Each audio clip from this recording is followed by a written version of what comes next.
Order, we deliver. It's that easy. The Home Depot Pro. It's about time.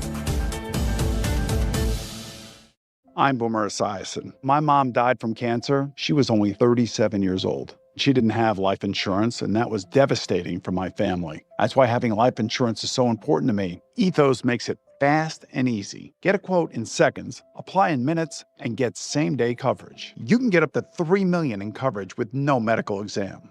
Get your free quote at ethos.com/play. That's ethos.com/play. Paid spokesperson. Time spent on application may vary. Online health questions required. Hey, this is Jalen Brunson. Jalen Brunson for three. And this is your home for New York Knicks basketball. This is 880 ESPN. WHSQ and WCBS-FM HD2, New York.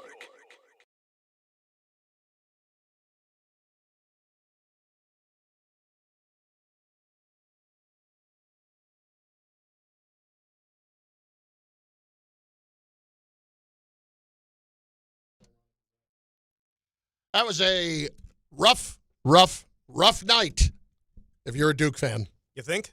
Oh, my Lord.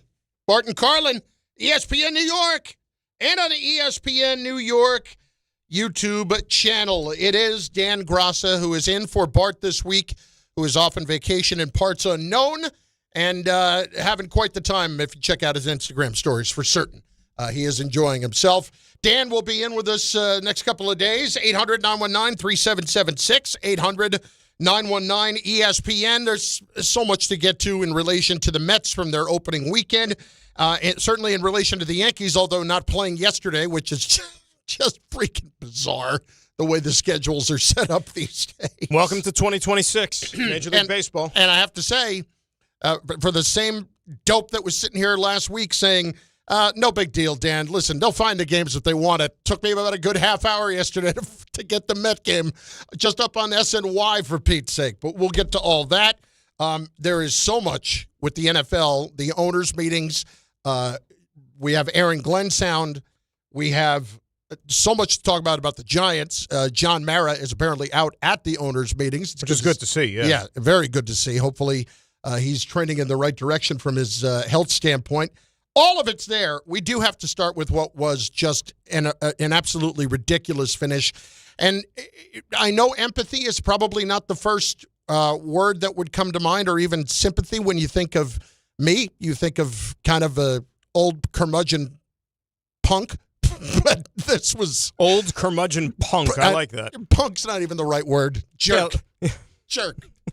Usually like punk and old. It's like an oxymoron. Yes. Yeah, you don't usually associate the two. Well, I'm just a moron then. How about that? Love it. And at the end of it, all I could think of is that poor Caden Boozer last night having to make that mistake in that spot and coming up by turning it over in the most crucial of moments.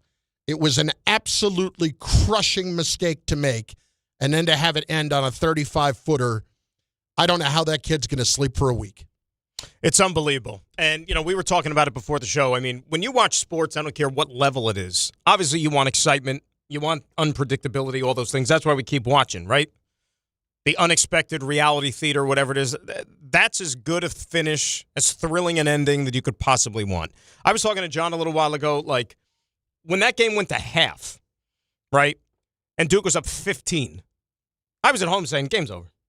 Yeah. Game's over. I went off and did something else at halftime. I said, well, that's over. I said, and you know what? I'm sitting there already writing the epitaph of UConn. I said, boy, you know what? Really, think about this 4-year run for UConn. And you're thinking Alex Caravan, who's been there the whole time, he's like a dinosaur in college basketball. I'll tell you, they had a great run. Back-to-back national championships. Last year, they get picked off by the eventual champion in Florida. This year, they go all the way to Elite Eight. No shame losing to the number 1 overall seed. And then the second half happened. Yeah. It is the first time, and they gave it during the game, the first time a number 1 seed has been up by 15 or more in a game and in a tournament game and lost. Previously, 134-0. 134-0. It is staggering that would happen. And it wasn't even just a barrage. It was just what did Duke go on? Michigan, you saw Michigan go on like a 21-0 run at one point in the first game. And then you see Duke do what they do and leading at the half and up by 19 altogether at one point, and this is where you end up. You end up losing like that, and it was just chip away, chip away, chip away, and you never quite felt like you were going to lose that game until you just make the most basic of mistakes, and that's what would absolutely drive me insane if I were that kid, to just know that all I had to do was hold on to the ball. That's all I had to do. But because everybody else was moving it around so quickly, I felt like I needed to do the same thing, and that ultimately cost them. I'll tell you, I really want to go back. Hopefully I get some time this afternoon to go back and rewatch the second half.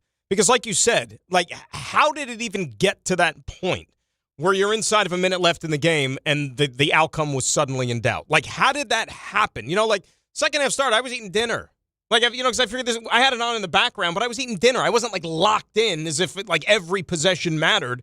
But then you go back and, you stick with the game, and you're like, well, this is getting somewhat interesting. Why? Right? But once you get down to brass tacks in that final minute, like you said, and in those final seconds, and remember, UConn butchered a couple of free throws. Yeah. They butchered a couple of free throws in those final seconds to where, like, they could have had themselves an even better position. I mean, if you're Duke, I don't know what to say, because last year in the Final Four against Houston, they had no business losing that game, and they choked that away with the same coach. And I had my buddy Chris Patol on with me on Saturday, who was a former Duke assistant, among other things, one of our pals here at ESPN. Son-in-law of Coach K, if I'm not mistaken. That is correct. Known him forever. And I even made the point to him, and this is the morning after Duke beat St. John's. They, played the Duke game and basically wore down St. John's. They had the better players at the end, too much boozer.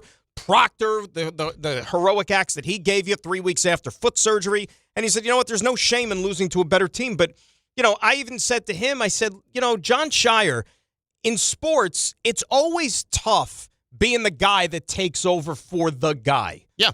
And ultimately, you need to carve out a legacy of your own, right? Like to escape the shadows a little bit. And yes, they've won while Shire's been the head coach the last few years, but they haven't gotten to the top of the mountain.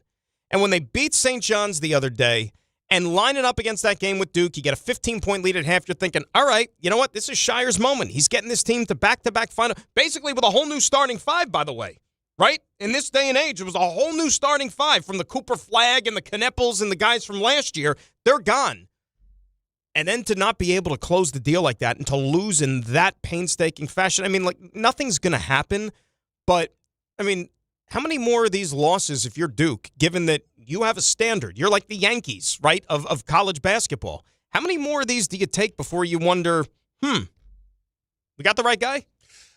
And it's amazing to say that when you consider how he's recruited, everything he has done, and it would feel like up until this point that it has gone, I wouldn't say according to plan, but at least close enough where I wouldn't really have a problem with it. I'd come out of that yesterday with a problem with it. Well, I mean, remember, how do we not know what we're doing in that moment? But you brought up recruiting, and I know that's a big part of the game now. We get that. But remember, for the longest time, that's all that people thought Cal was. Yeah. Right? Absolutely. That he was a carnival barker, he was a snake oil salesman, all that stuff, and he could get you to come to your school. This was before NIL and all that stuff, but he never won the big one. And it took him a while, right? And he finally got to the top of the mountain with Kentucky, but, the Derrick Rose year, Mario Chalmers, that national championship in Memphis, like he could, and then the violations and so on and so forth. And you're thinking, after a while, you got to prove that you can win these type of games, these tough games, win tournaments, because at certain programs, that's what you're measured against. And UConn, I mean, what can you say? Like, really, what can you say? They didn't shoot the ball well from three the entire game. What were they from three the entire game? They were 5 for 23. Weren't they 1 for 18 at one point? At one point, in the first half, they were 1 of 18. Yeah. If I would have told you at halftime, like I said, you're down 15, you're 1 of 18 from three. What, like, on our ESPN probability of win, like, what was UConn's probability at halftime to win that game?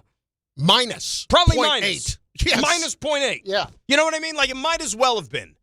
And, I mean, that's the beauty of this tournament, sports. A kid like Braylon Mullins, who looks like he's about 12. The ball ends up in his hands. No time to think. The clock is winding down. And admits that he tried to get the ball to somebody who was shooting it better. And I thought when they were in that huddle before that final possession, I thought that they were going to find a way to get the ball to, like, Caravan, just because, like, this is the most experienced guy you got on your team. And in that moment, you kind of want the ball in his hands. Maybe even if he's not your best player, your most skilled player, lethal scorer, get the ball in his hands because he's seen it all. Yep. Right?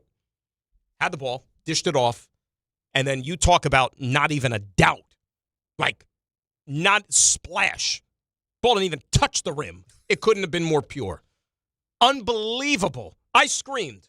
Yeah, so did I. Probably woke up the neighborhood. Well, I don't know who's sleeping at, 6:58 or whenever the game ended. Did you move into a retirement community? No.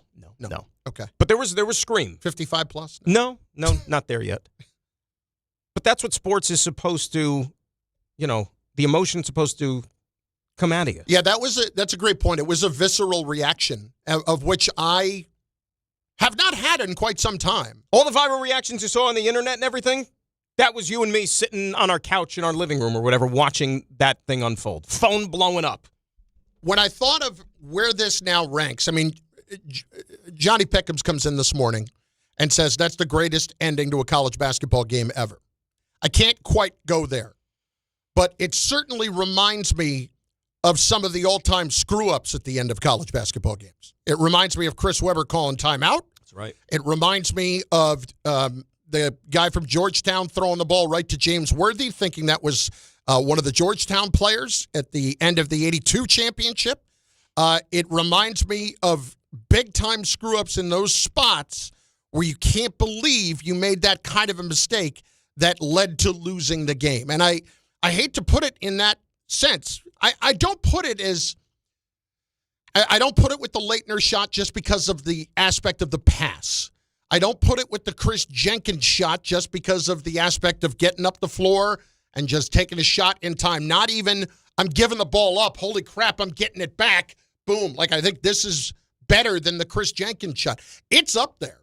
It is up there among the greatest finishes in college basketball history. But to me, as far as massive, big-time screw-ups, not just because it's one screw-up, it's two.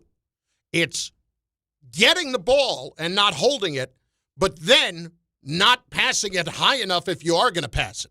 Throw the ball straight up into the air. Hit the damn scoreboard. Exactly. Hit the scoreboard. What's the worst thing that's going to happen? It's not like the other team is going to get free throws out of it if the ball hits the clock runs, if I'm not mistaken, yes! Right? Game's over. Game is over. It's not like a punt. We've seen punters do that in some of these stadiums. Yeah, down in Dallas. Dallas, right? Yeah. But that's not this. No. Game's over. Game is over.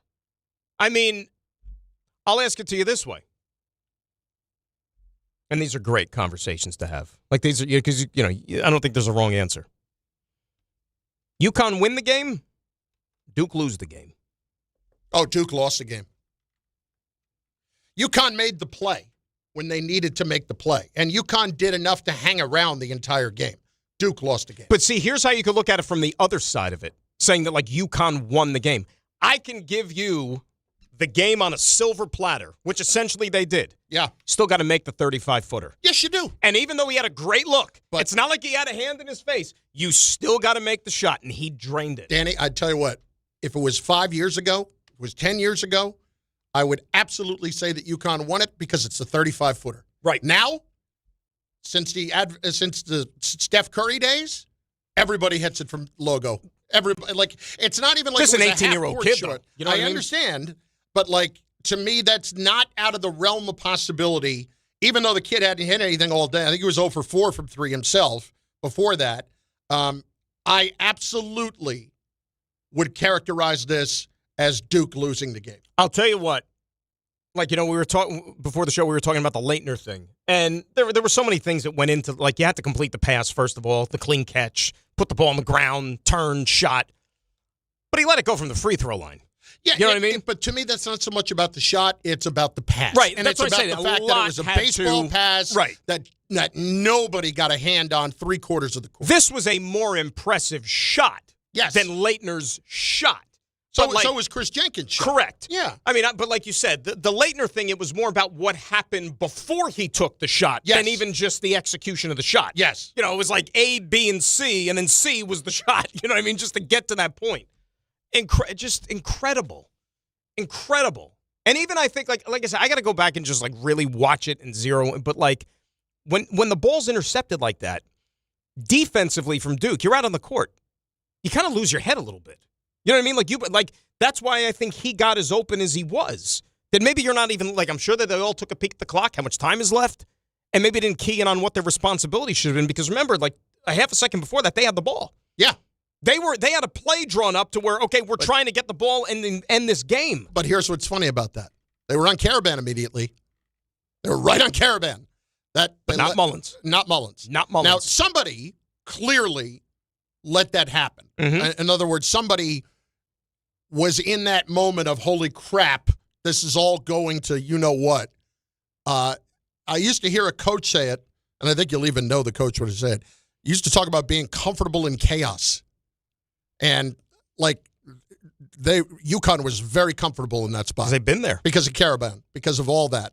And Caravan's like, nope, I'm good. You can take it. You're going to make the shot. Like, that's unbelievable. You know what's impressive about the UConn, too? Like, think about these championships. Like, you know, when they won the back-to-back.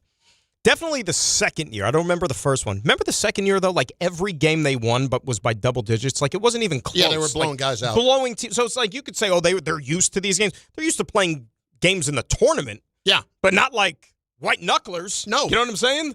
It's just, you couldn't have asked for anything more. And, I mean, we'll get to it, you know, down the road, you know, as we move forward for the week. This is going to be an awesome Final Four, I think. Because, like, these are four really good teams. And I think that the matchups in the two games on Saturday, like, it's similar. Like, Arizona, Michigan, like, let's see which team gets the triple digits first. Yeah. Like, both lethal offenses. Yep. Michigan scoring, think about that. Every game in the tournament, they scored over 90 points in every game. That's not supposed to happen. Both of those teams, their average margin of victory is by 20 points or more in this tournament. It's going to be insane. And then you got UConn and Illinois, which could be a street fight in the other game. The thing that Arizona doesn't even get a lot of credit on, their top 5 defensive rating team. That's what I mean. Like, this is going to be, I think this is going to be great. And we're still here sitting and trying to digest the fact that Duke isn't a part of it, because we just all kind of thought that, yeah, after they got through St. John's and took a good punch, right? A good punch from St. John's. And give St. John's credit, because they did a heck of a job in coming back and making that a game the other night. They really did. St. John's gave you everything that they needed to give you in this tournament, in this entire season, in this run for what it was. They gave you everything that you needed to get from them. And if they had anything above and beyond what they did, would have been pure gravy. Would have been pure gravy in every way. And the fact that they turned that game into a game the other night, I was just impressed for that. Absolutely. And, you know, their defense let them down there in the second half a little bit. And Duke has a really good defense, too. You know, and people, like, sleep on, like, Duke's pretty damn good defensively. And, you know, you think about that game on Friday, Caleb Foster, the role that he played off the bench for Duke, right? Like, after breaking his foot, you know, if he was going to play. He played great that night. Didn't turn the ball over once, hit big shots. What did he do yesterday? Nothing. Did nothing in the game yesterday. Big non-factor. And that's why from one game to the next, you just never know in this tournament. That's what's fantastic. Like, you can, you know, have a mirror. Like, I don't think it's going to happen. But, like, for example, you could say UConn was lucky to win yesterday. They could go out there on Saturday against Illinois and shoot the lights out and beat them by 30. You never know. I don't think it's going to happen, but I'm just saying, like, the ebbs and flows from one game to the next is just so unpredictable with this tournament. Good teams and really well-coached teams, though. As much as I'll say that Duke lost the game, good teams and really well-coached teams will take advantage when you screw up. Yep. And from take advantage, I mean not just from deflecting the ball and then making the shot, but they were all in position, whether it was the trap right at midcourt, they were all in position to force that into making somebody make a bad decision at the wrong time. And you know, now with the current nature of the sport, like if this was 30 years ago, okay, Duke fans, we in the media, whatever, will be looking at this Duke team with these like star freshmen and be like, hey, brutal loss. They're going to think about this one for months. But going into next year, they'll probably be the favorite to win or be one or two or something. They'll learn from this. They'll get better. This team is going to make runs for the next several. Duke might be back there, but it's not going to be with these guys. So, like, these players. The uniforms will be back. Right. Uniforms will be back. We know that. Team managers will be back. Team managers. And But these players, and look, this is their own doing, and they're going to go, a lot of them, and they're going to make money either in the NBA or in the portal, right? But, like, this collection of, like, this is it. You get one crack at this thing because now with the fickle nature of the sport, with guys in the portal moving from one school to the next or to the NBA, you get one run with a team, and that's it. I want to get in some of the comments. By all means, get involved there over on the ESPN New York YouTube channel. Watch the show. Watch it live. Get involved in the comments. UConn won the game. This is from Jeffrey Rowland. Look at all the turnovers they caused in the second half, like 18-0. Well, it wasn't quite that. But listen, UConn won the game from the aspect of hanging around in it, from continuing to just slice it closer and closer and closer. But when you boil down to the last play, there was one play to be made, and it's the simplest play in the entire game, period. Hold on to the ball. Hold on to the ball. That's it. Hold on to the ball, break of trap, get it over half court, game's over. Even if, I would even say that UConn won the game even a little bit more, even if at that point you hold on to the ball, you miss the free throws, and UConn gets a chance to bring it up the floor and to hit a three, if they did that way. But this was, no. You made two mistakes in one moment. Rendra. Hang on here, I'm going to sneeze. Oh, here we go. Turn away. Good. Let me. Again, I held it up. Held up that sneeze. Did not let it fly. That was good. Like, Here's the thing. You know what you did? You did. I looked out for you is what I did. You did the I killed brain cells for you. You did the anti-Duke. You broke the trap better than they did. I held on to the ball. You got the ball over half court. Sneeze. You preserved the lead. That's what you just did. Rendrag Media, UConn did a textbook job of rallying back. It broke down the deficit step by step, making every goal with ample time remaining. You know, Bob Valvano, who do the games with when I do college basketball on ESPN Radio, always talks about this. The 4-minute segments between timeouts, how you climb back in, and I think that's a very fair point for UConn, because that was a gradual climb back into the game. And again, it's being comfortable in a situation where it's awfully difficult to be comfortable. Yeah, we can just keep chopping away at this lead, and we can find our way back into it. And we'll be okay. And if we're not, all right, well, we lost the game, and, you know, we put ourselves in that position. But that's not what happened. Now, I have not heard either Shire or Boozer after the game. Here's Caden Boozer. It's a pretty short cut, as you would expect. I turned the ball over. Should have been strong with the ball. Cost our team our season. Can I say something? Glad you mentioned that. I don't know how many people are paying attention, and I guess it's not a lot. Okay, but game ended yesterday, and I went right over to CBS Sports Network because they cover the college tournament from wire to wire, and they show you the press conferences. That's the podium. Rothstein vehicle, is Correct. it not? Yeah, absolutely. Wally and Zucker, and yep. those guys do an awesome job. So they finally get to the podium. It's Shire, and it's Cam Boozer. He's the only player out there. They asked the questions for Boozer first. One question by a guy, and I can't remember what the question was, but it was one of these, like, just gargly, long-winded, and I'm thinking to myself, I hope this kid shows some composure, because after a loss like that, the question this dude's asking, it makes no freaking sense. Yeah. He answered the question, whatever. Second question, and I can't believe we're still doing this. I had no freaking idea. I kid you not. Second question on Zoom. Oh, come on, I'm really? not kidding. So think about it. This kid just suffered the worst loss of his life.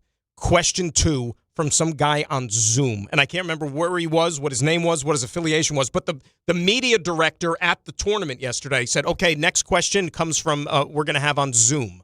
So they, like, set it up. And then I think that was it. The only 2 questions that Cam Boozer got, some guy that was talking about, I don't know what the hell he was, and then a guy on Zoom. Wow. This is 2026. I did not realize that. Because I was at the press conferences at the end of the Big 12 tournament. It wasn't like that. And the NCAA, they've been doing this. Shocked. On the Zoom? I didn't know they were doing Zoom, but they were doing it yesterday. Here's John Shire. Don't know if this came from somebody on Zoom or not. What went wrong? We just have to secure it, right? I mean, we got it. They had a foul. I was ready for a timeout, and we just got to hold on. And, you know, it's easy to look at that play. You know, I look at every play that happened, especially in that second half. This is not about one play. It's about every play to put us in that position, and that's what you don't want to do. where one play, something can happen. And so for me, look, it's going to be tough, but it's not going to be on one play. You just contradicted yourself. You said it wasn't one play, but then it came down to one play, and then it's one play.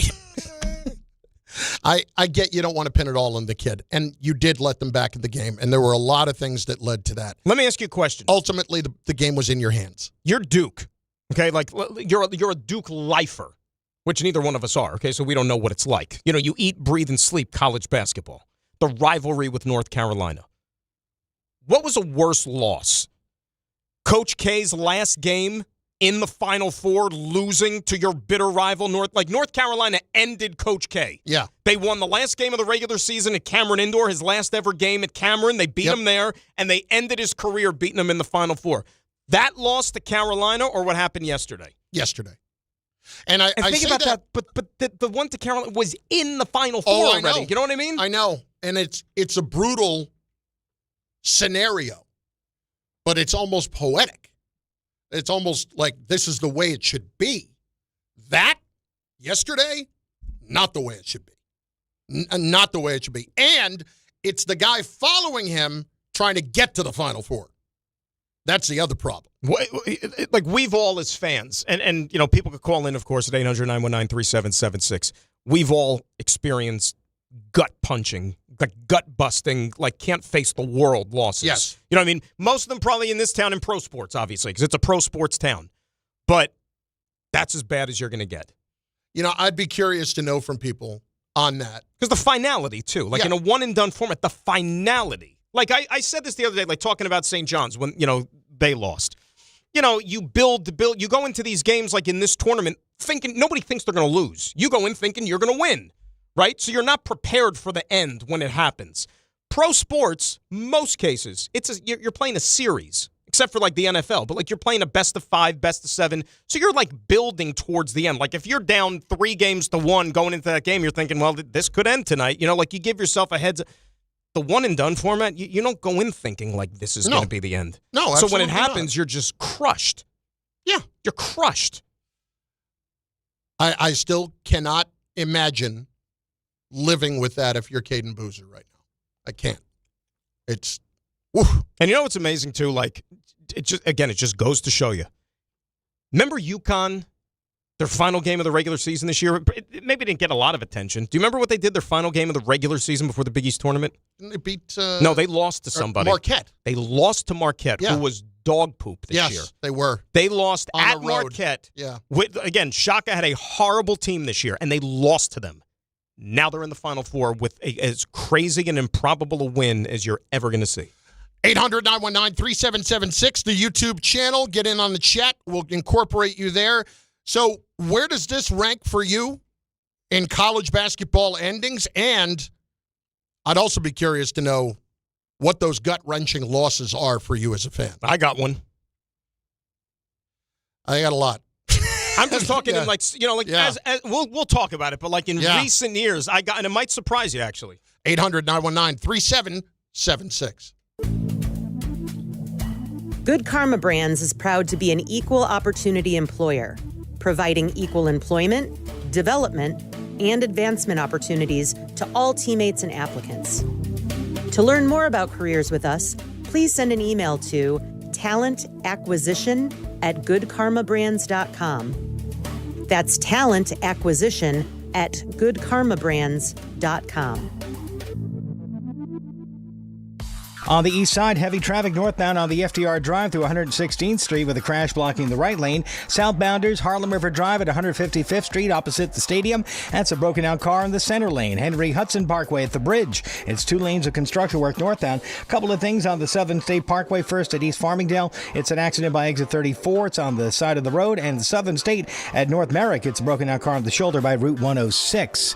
We've got the Hudson River crossings under 5-minute delays. NJ Transit trains are looking good. I'm Bob Williams on 880 ESPN New York. Right now, new FanDuel customers can get up to $300 back in bonus bets every day for 10 days. Here's how it works. Place any bet with FanDuel using your Bet Reset token, and if it doesn't win, you'll get up to $300 back in bonus bets every single day for 10 straight days. That's any bet on any sport. So visit FanDuel.com/local to sign up today. Right now, new FanDuel customers can get up to $300 back in bonus bets every day for 10 days. Here's how it works. Place any bet with FanDuel using your bet reset token, and if it doesn't win, you'll get up to $300 back in bonus bets every single day for 10 straight days. FanDuel, play your game. 21 plus and physically present in New York. Bonus bets are non-withdrawable and expire 7 days after receipt. Tokens are received in increments of 1 per day. Restrictions apply. See terms at sportsbook.fanduel.com. For help with a gambling problem, call 1-877-8-HOPE-NY or text HOPE-NY 467-369.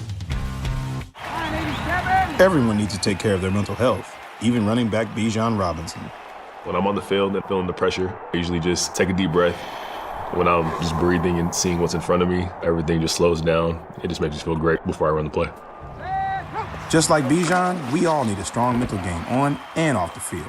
Make a game plan for your mental health at loveyourmindplaybook.org. Love your mind. Brought to you by the Huntsman Mental Health Foundation, the Arthur M. Blank Family Foundation, and the Ad Council. New York Knicks fans, here's a total slam dunk. For a limited time, get Verizon Fios and a line of mobile for just $64.99 a month with AutoPay. Get Fios 300 megabit per second for $20 a month. And unlimited welcome for $45 a month plus taxes and fees when you bring your own phone. Visit a Verizon store today to learn more.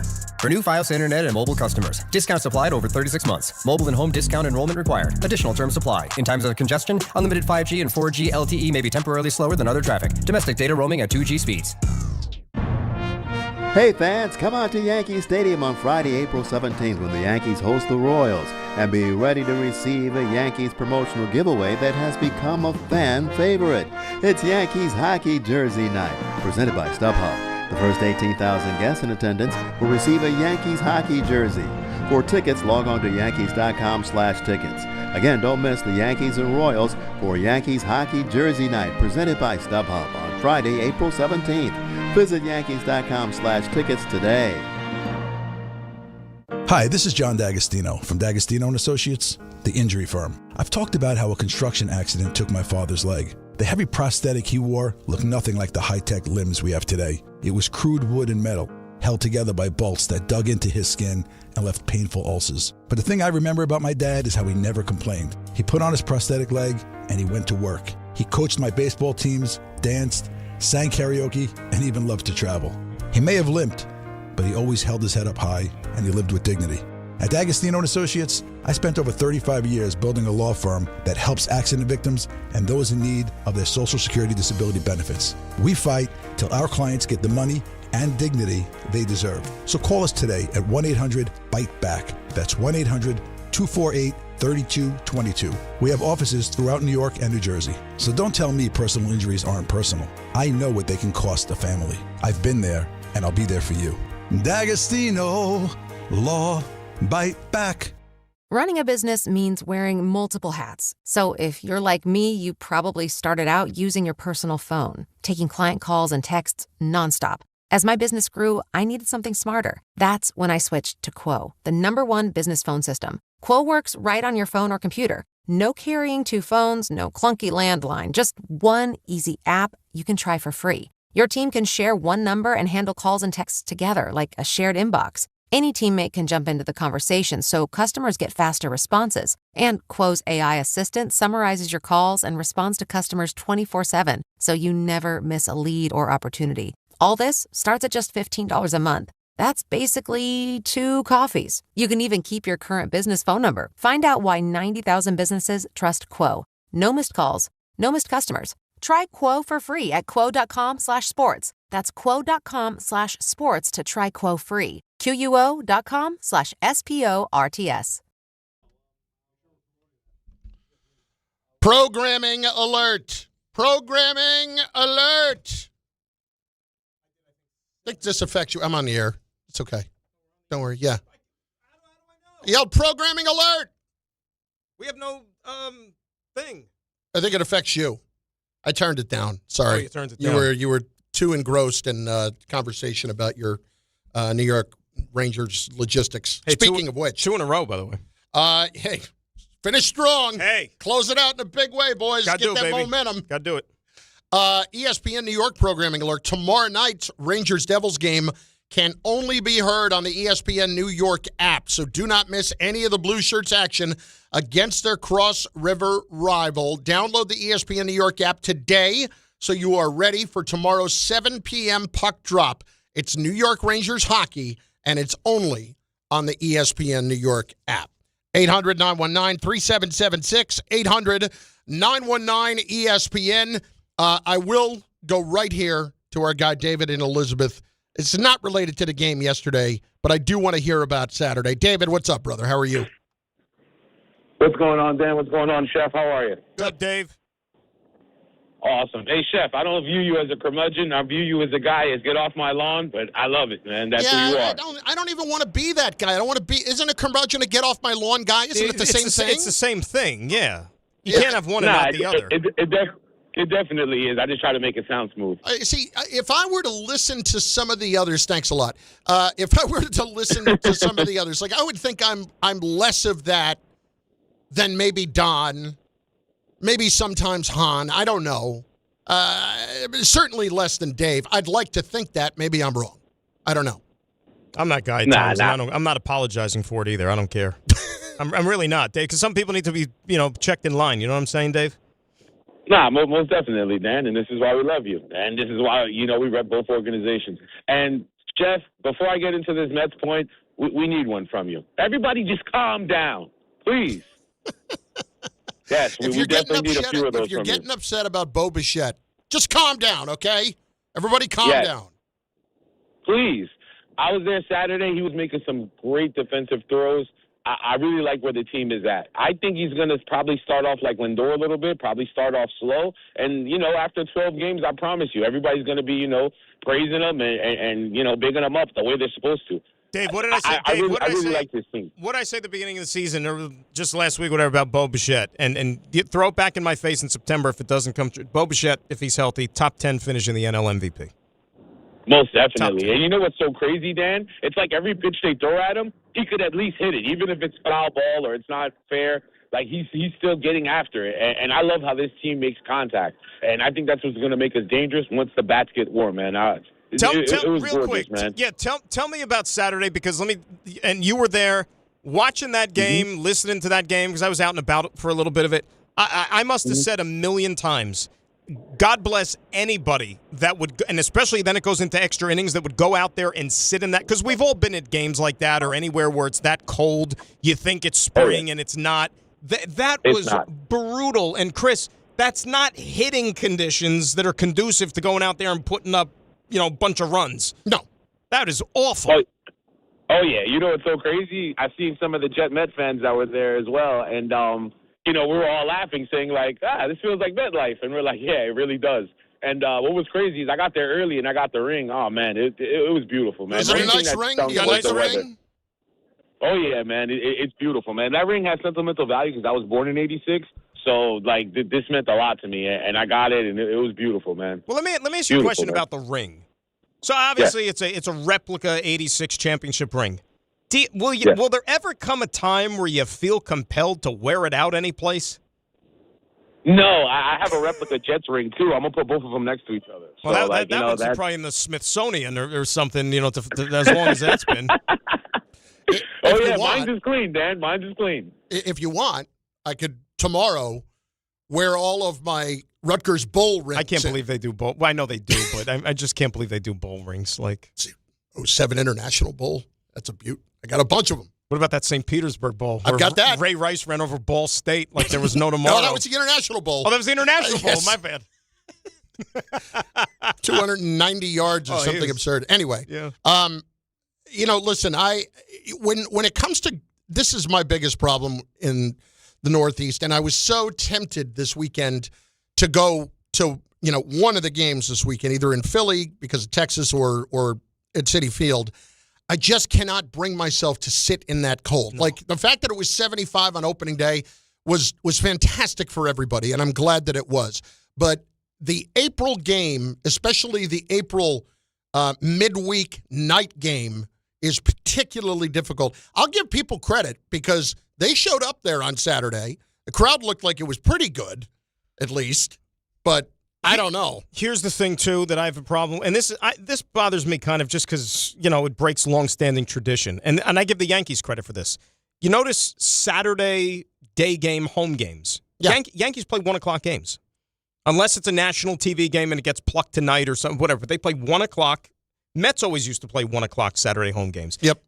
As of a couple of years ago, Mets put it up to a vote to their fans, what the season ticket holders and whatnot preferred. They preferred the 4 o'clock Saturday home game. Why? I don't know. I personally, that's your whole Kids' day. games in the mornings, I guess, maybe? but that's your whole day because I've gone to those games, and by the time you get home, it's 9, maybe 10 o'clock, and your day's over. The only thing I can think of is it's parents who have kids who play in the mornings. Maybe. And that could be it. Maybe, but here's the problem.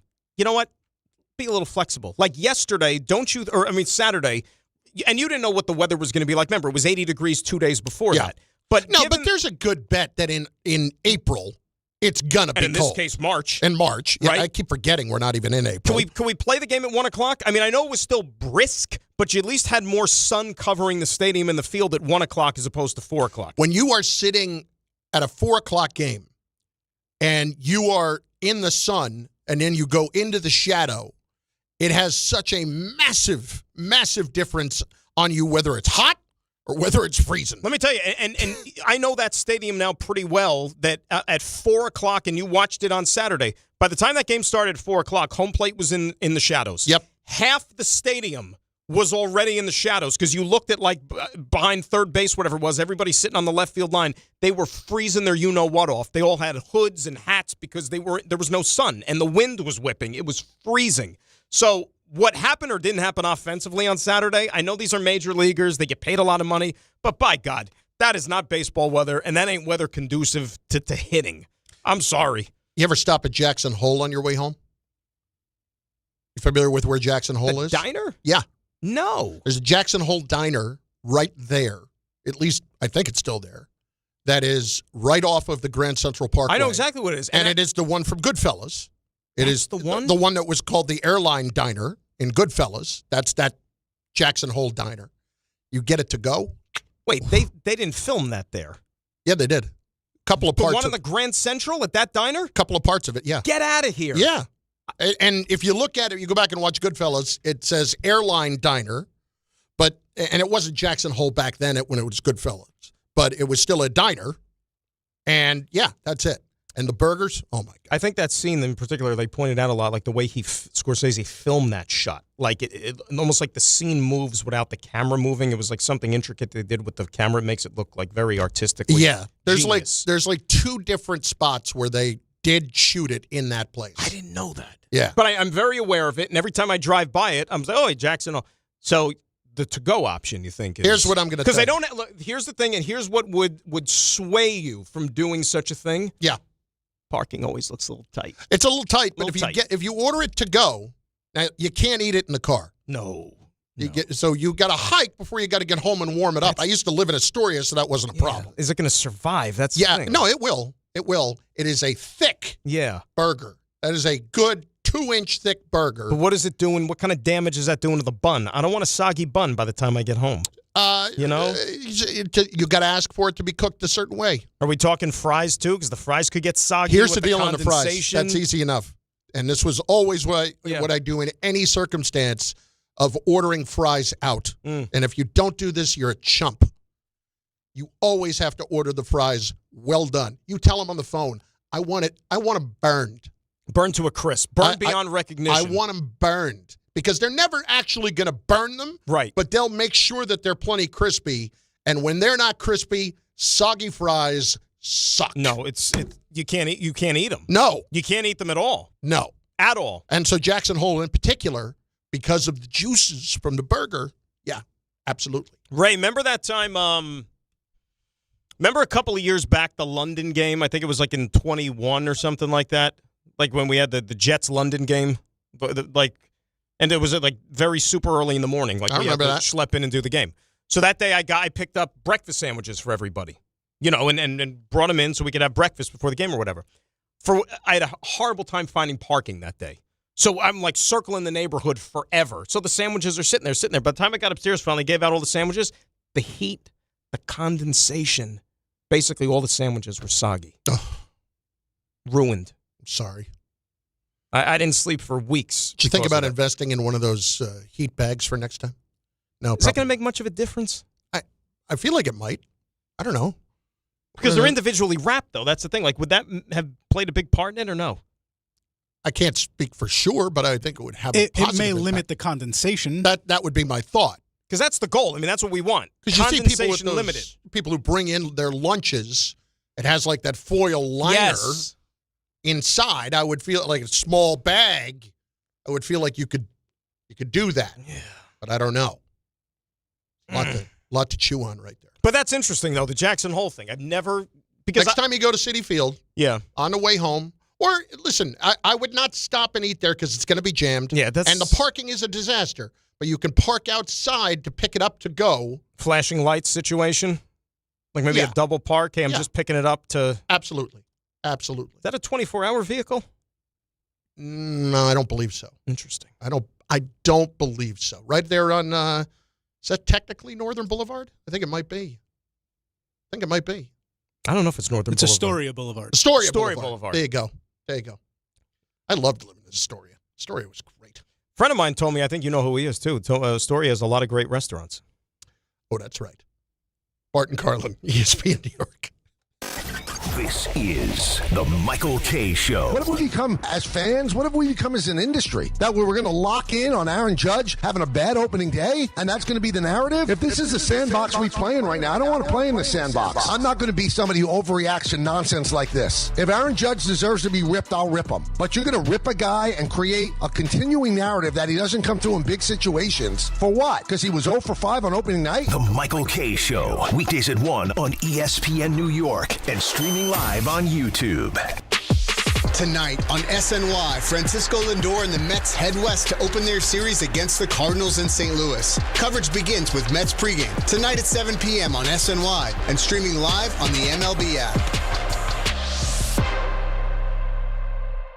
It feels like everyone's sick right now. You aren't imagining it. Doctors say this is the worst cold and flu season in 25 years, and it's not over. I was just traveling. It was like everyone around me was coughing, sneezing, and sick. I can't afford to get sick, and I doubt you can either. That's why I ordered a medical emergency kit. Having a medical emergency kit is like having urgent care and pharmacy right in your home. It includes essential prescriptions like generic Z-Pak to help you get well faster, plus important antibiotics to treat pneumonia, strep throat, sinus and ear infections, nausea, even UTIs, and many more common and serious illnesses. It's your kit the moment you need it. Just match your symptoms to the right prescription in your guidebook or call their telemedicine doctor standing by. It's genius. Every home needs at least one medical emergency kit. Order yours online in minutes and it's shipped to your door. I can save you $45 when you use my promo code 880 at urgentcarekit.com/880. Again, save $45 with my promo code 880 at urgentcarekit.com/880.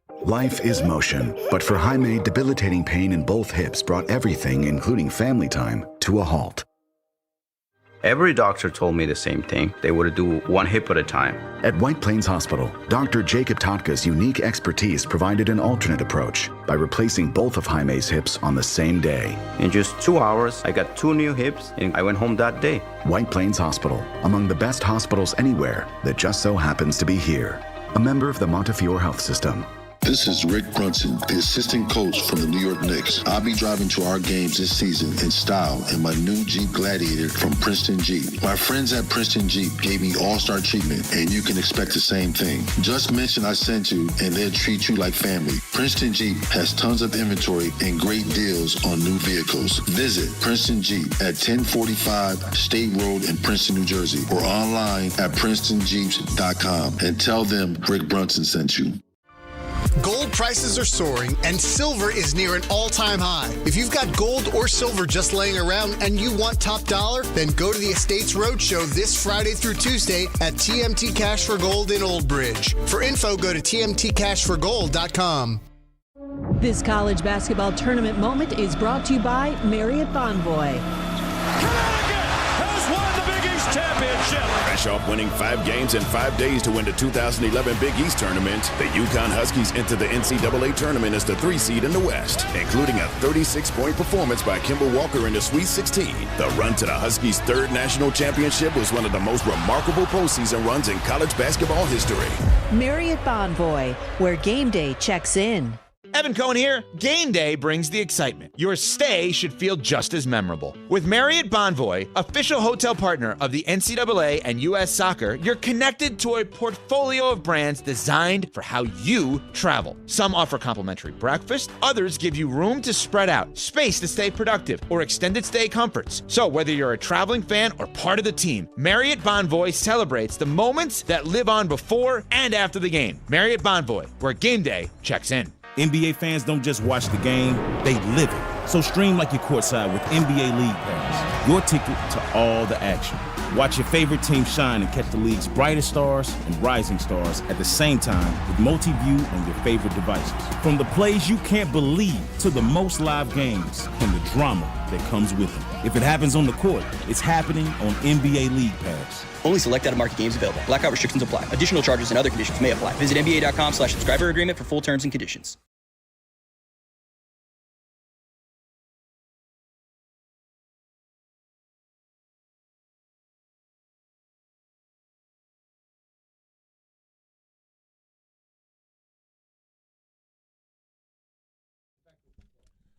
(800-919-3776), 800-919 ESPN. Crickle Cut or Curly Arturo asks, no, these are steak fries at Jackson Hole. Steak fries. Got to be a steak fry guy if you want to go to Jackson Hole. Yeah, I got no problem with the steak fry. Yeah, and again, if you the burger, it's a thick burger, so you got to have your rest of your night laid out that like I'm doing nothing after I eat this stuff. Here's the thing: when it comes to the burger, the bun is so much when any really sort of sandwich, the bun is half the battle. You know what I mean? And so for a burger, I don't want your store like Pepperidge Farm Wonder Thinny bun. Give me a nice Kaiser roll. Yeah, give me a nice with substance. A lot of people are anti-Kaiser roll. I'm with you on that. Right. And I'll tell you the other thing that the Jackson Hole one in particular, and I don't think you're going to like this. Yeah. The Jackson Hole one in particular, they have one that they put on an English muffin, and I like the English muffin.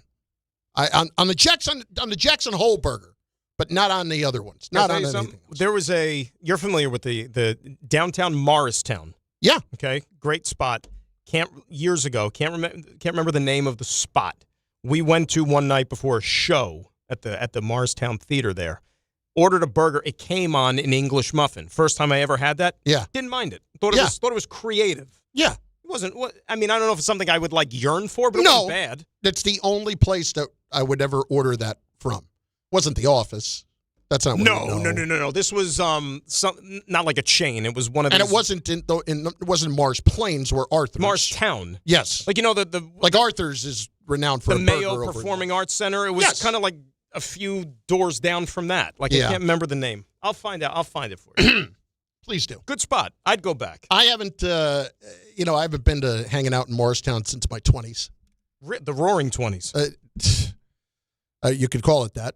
You'd be wrong, but you could call it that. Not a lot of success in my day in Morristown. You know what the problem is too? Like a place like that, it just seems like the parking is always an issue. Boy, you are really worried about the parking in every scenario. Because at what age did that start? Did that start at 20? Well, here's the problem: you never want to go someplace where you're especially in a downtown, and you're driving around fover, and you can never find a spot. I empathize. That happened to me within the last 6 months. We went someplace downtown, food. Let's go here. There, couldn't find a GD spot, and had to abort. Yeah, that's abort. a problem. Just went home. Home. No, we didn't go home. We had to go someplace somewhere else. And we didn't have a backup plan. Planning on going. Yeah, you plan a place. We're going here on Saturday or whatever. Okay, and then we couldn't get a parking. I know we're all over the map here, but we've only got a minute left in this segment. Yeah, that's fine. Let me ask you this. Yeah, sure. You're going out to dinner to a place that doesn't take reservations. Mm-hmm. What is your level of patience? I will wait this long for a table. In other words, you get there, it's clearly busy, and they tell you I know what you're half saying. hour. Yeah, so it's you wait in a half hour? Hi, table for two. How long is the wait? 6 weeks. I'll tell you, not long ago, we actually toughed it out at a place where we were told 40 minutes. But here's why I said we tough it out. Number one, you're scrappy right there. We expected to go to the place, and usually they'll tell you 40. It's never as long as they tell you. That's what I I'm would getting agree at. with that. That they give themselves They try to a set net. certain expectations. Yes. And So- that way, if they over-deliver, right. One of the tenets here of Good Karma brands, by the way, over-deliver. If you go look on the wall over there. I didn't know that. Yeah. Yeah, if you over-deliver and you get there, that's fine. What is the 40 minutes is... Like I said, I've said yes to 40, but... That's pretty good. Generally, if you're telling me it's going to be by the letter of the law, 30. No more than 30. But it depends on the place, too. If this was like a super exclusive, hard to get into, like, oh, man, like we could get in here, but we got to wait a half hour, I'll wait a half hour. Yeah. But if it's like, you're Tom, Dick, and Harry, you could go to any place, okay, I'm out. I'm not waiting. How about a Bennigan's? Are there any left? I don't know. Hey, great sampler. Bennigan's. The sampler? Good sampler hits a spot. That was a good sampler. Little That's bit right. of little mutzy sticks, little tater skins, little wings. That's a good sampler. That's good eating. Bart Carlin, ESPN New York. Right now, new FanDuel customers can get up to $300 back in bonus bets every day for 10 days. Here's how it works. Place any bet with FanDuel using your bet reset token. And if it doesn't win, you'll get up to $300 back in bonus bets every single day for 10 straight days. So visit FanDuel.com/local to sign up today. Right now, new FanDuel customers can get up to $300 back in bonus bets every day for 10 days. Here's how it works. Place any bet with FanDuel using your bet reset token. And if it doesn't win, you'll get up to $300 back in bonus bets every single day for 10 straight days. FanDuel, play your game. 21 and over and physically present in New York. Bonus bets are non-withdrawable and expire 7 days after receipt. Tokens are received in increments of 1 per day. Restrictions apply. See terms at sportsbook.fanduel.com. For help with a gambling problem, call 877-8-HOPE-NY or text HOPE-NY 467-369. New year, new season, same goal. Feel good and stay in the game. But if neck pain, back pain, joint pain, or sciatica is holding you back, it's time to handle it. I'm Bart Scott, and I'm telling you to call Dr. J. Shaw at Sandwell Pain. Dr. Shaw is an Ivy League trained, double board certified, and he specializes in getting people back to living pain-free. No surgery, no scars, no long recovery, no pain medication. Just precise, non-surgical, image-guided treatments that work. Same day or next day appointments are available with offices in Woodbridge, Livingston, and Inglewood. Stop playing through pain. Go to SandwellPain.com. Relief starts today. Everyone needs to take care of their mental health, even running back Bijan Robinson. When I'm on the field and feeling the pressure, I usually just take a deep breath. When I'm just breathing and seeing what's in front of me, everything just slows down. It just makes me feel great before I run the play. Just like Bijan, we all need a strong mental game on and off the field. Make a game plan for your mental health at loveyourmindplaybook.org. Love your mind. Brought to you by the Huntsman Mental Health Foundation, the Arthur M. Blank Family Foundation, and the Ad Council. Monkey Sports, built by players for players, is your one-stop shop for hockey, baseball, lacrosse, and more. Find top-name equipment and expert in-store services like sharpening, break-ins, and relacing. Shop in-store at Monkey Sports in Farmingdale or Woodbridge, or online for all the top brands. Whatever your sports, Monkey Sports gets you game ready fast. Monkey Sports, where athletes shop. Tricon Construction is expanding across New Jersey, taking on larger, more complex commercial projects and delivering at a big league level. If you're a developer who values precision, accountability, and execution, you need a construction partner who understands what's at stake, timelines, capital, reputation. That's Tricon. They're building the right way with experienced leadership, disciplined project management, and a team that shows up ready. Serious projects, serious results. Visit TriconBuilds.com, TriconBuilds.com. Empower. Pete's back on the links with all new golf clubs and hopefully less swearing. Dang, sliced it. He worked with Empower to help him get good at money so he can be a little bad. Heads up! Oof. Talent sold separately. Guy said these were slice proof. At least he has money for lessons. Invest well, live a little. Start today at Empower.com. It's about time delivery worked on your schedule. Same day, next day, or scheduled in advance. However you plan it, the Home Depot delivers the whole job. From drywall to doors, plumbing to paint, we'll get it there when you need it. Because on the job site, timing is everything. You order, we deliver. It's that easy. The Home Depot Pro. It's about time. What's up, Met fans? This is Francisco Lindor. This is Devin Williams. This is Luke Weaver. Bichette here. You're listening to the home of New York Mets baseball. WHSQ and WCBS FM HD2, New York.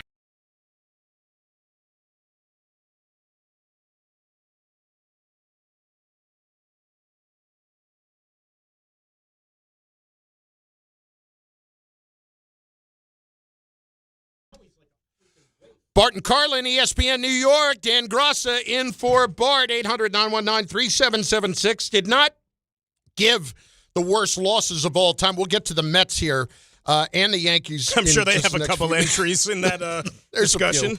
There's a few. But just to kind of finish that thought real quick. Yeah. Where were you at with that? Also on the ESPN New York YouTube channel where you can leave your comments in as well. Worst loss as a fan coming off of what we saw yesterday with the way that Duke lost that game. All right, I'll give you I'll give you a couple. You can be multiple if you want. Yeah, I'll break it down this way. Since becoming so-called in the business, where you kind of your fandom subsides a little, at least in my opinion. It does. And to each their own. I know that some people are whatever. You do what works for you. But it's a little different, obviously, for me now. Like growing up, my number one team was probably the Jets, but now I work for the team. I can't sit there and, whatever. So I would say in the last 10 years, okay, given where you are in your career and, you're not as, rowdy as you once were. It doesn't even matter if you were. I'm talking about just all time. Well, things that I could still root for. I'll give you the ones recently. Ones that still hurt. Yeah, still. That's what I mean. Even so within the last 10 years, and I told you one of them already. Yeah. And this one still is okay because it's our school or whatever. The Rutgers lost in the NCAA tournament to Notre Dame in the first four, which was the last time they were in the tournament. Because, number one, I don't think that team should have even been in the first four. They should have got an automatic spot. I was annoyed. I had because they were going to San Diego next, and I had purchased a plane ticket to go. Exactly. And that Notre Dame team was very beatable. And what was it a double or triple overtime? I think it was 3. And it was just, it was the Wednesday night, and because I had hopes for that team. It was the end of the line for those 3 guys. You thought they could win a couple of games in the tournament, maybe even get to the second weekend. That's a year after Houston. Correct. Yeah. And so, they had that experience under their belt, and so I had plans they were going to win a couple of games, and they lost that triple overtime, whatever it was. The next day was the quote-unquote first day of the tournament, that Thursday. I was in a fog. I didn't even enjoy the tournament. I was just like sitting on the couch all day, like just staring aimlessly into oblivion. That was crushing. Yeah, that's a tough one. The other one, and you may not, because being a huge tennis guy, like my favorite athlete, Federer, he's my guy. Okay. The 2019 Wimbledon final.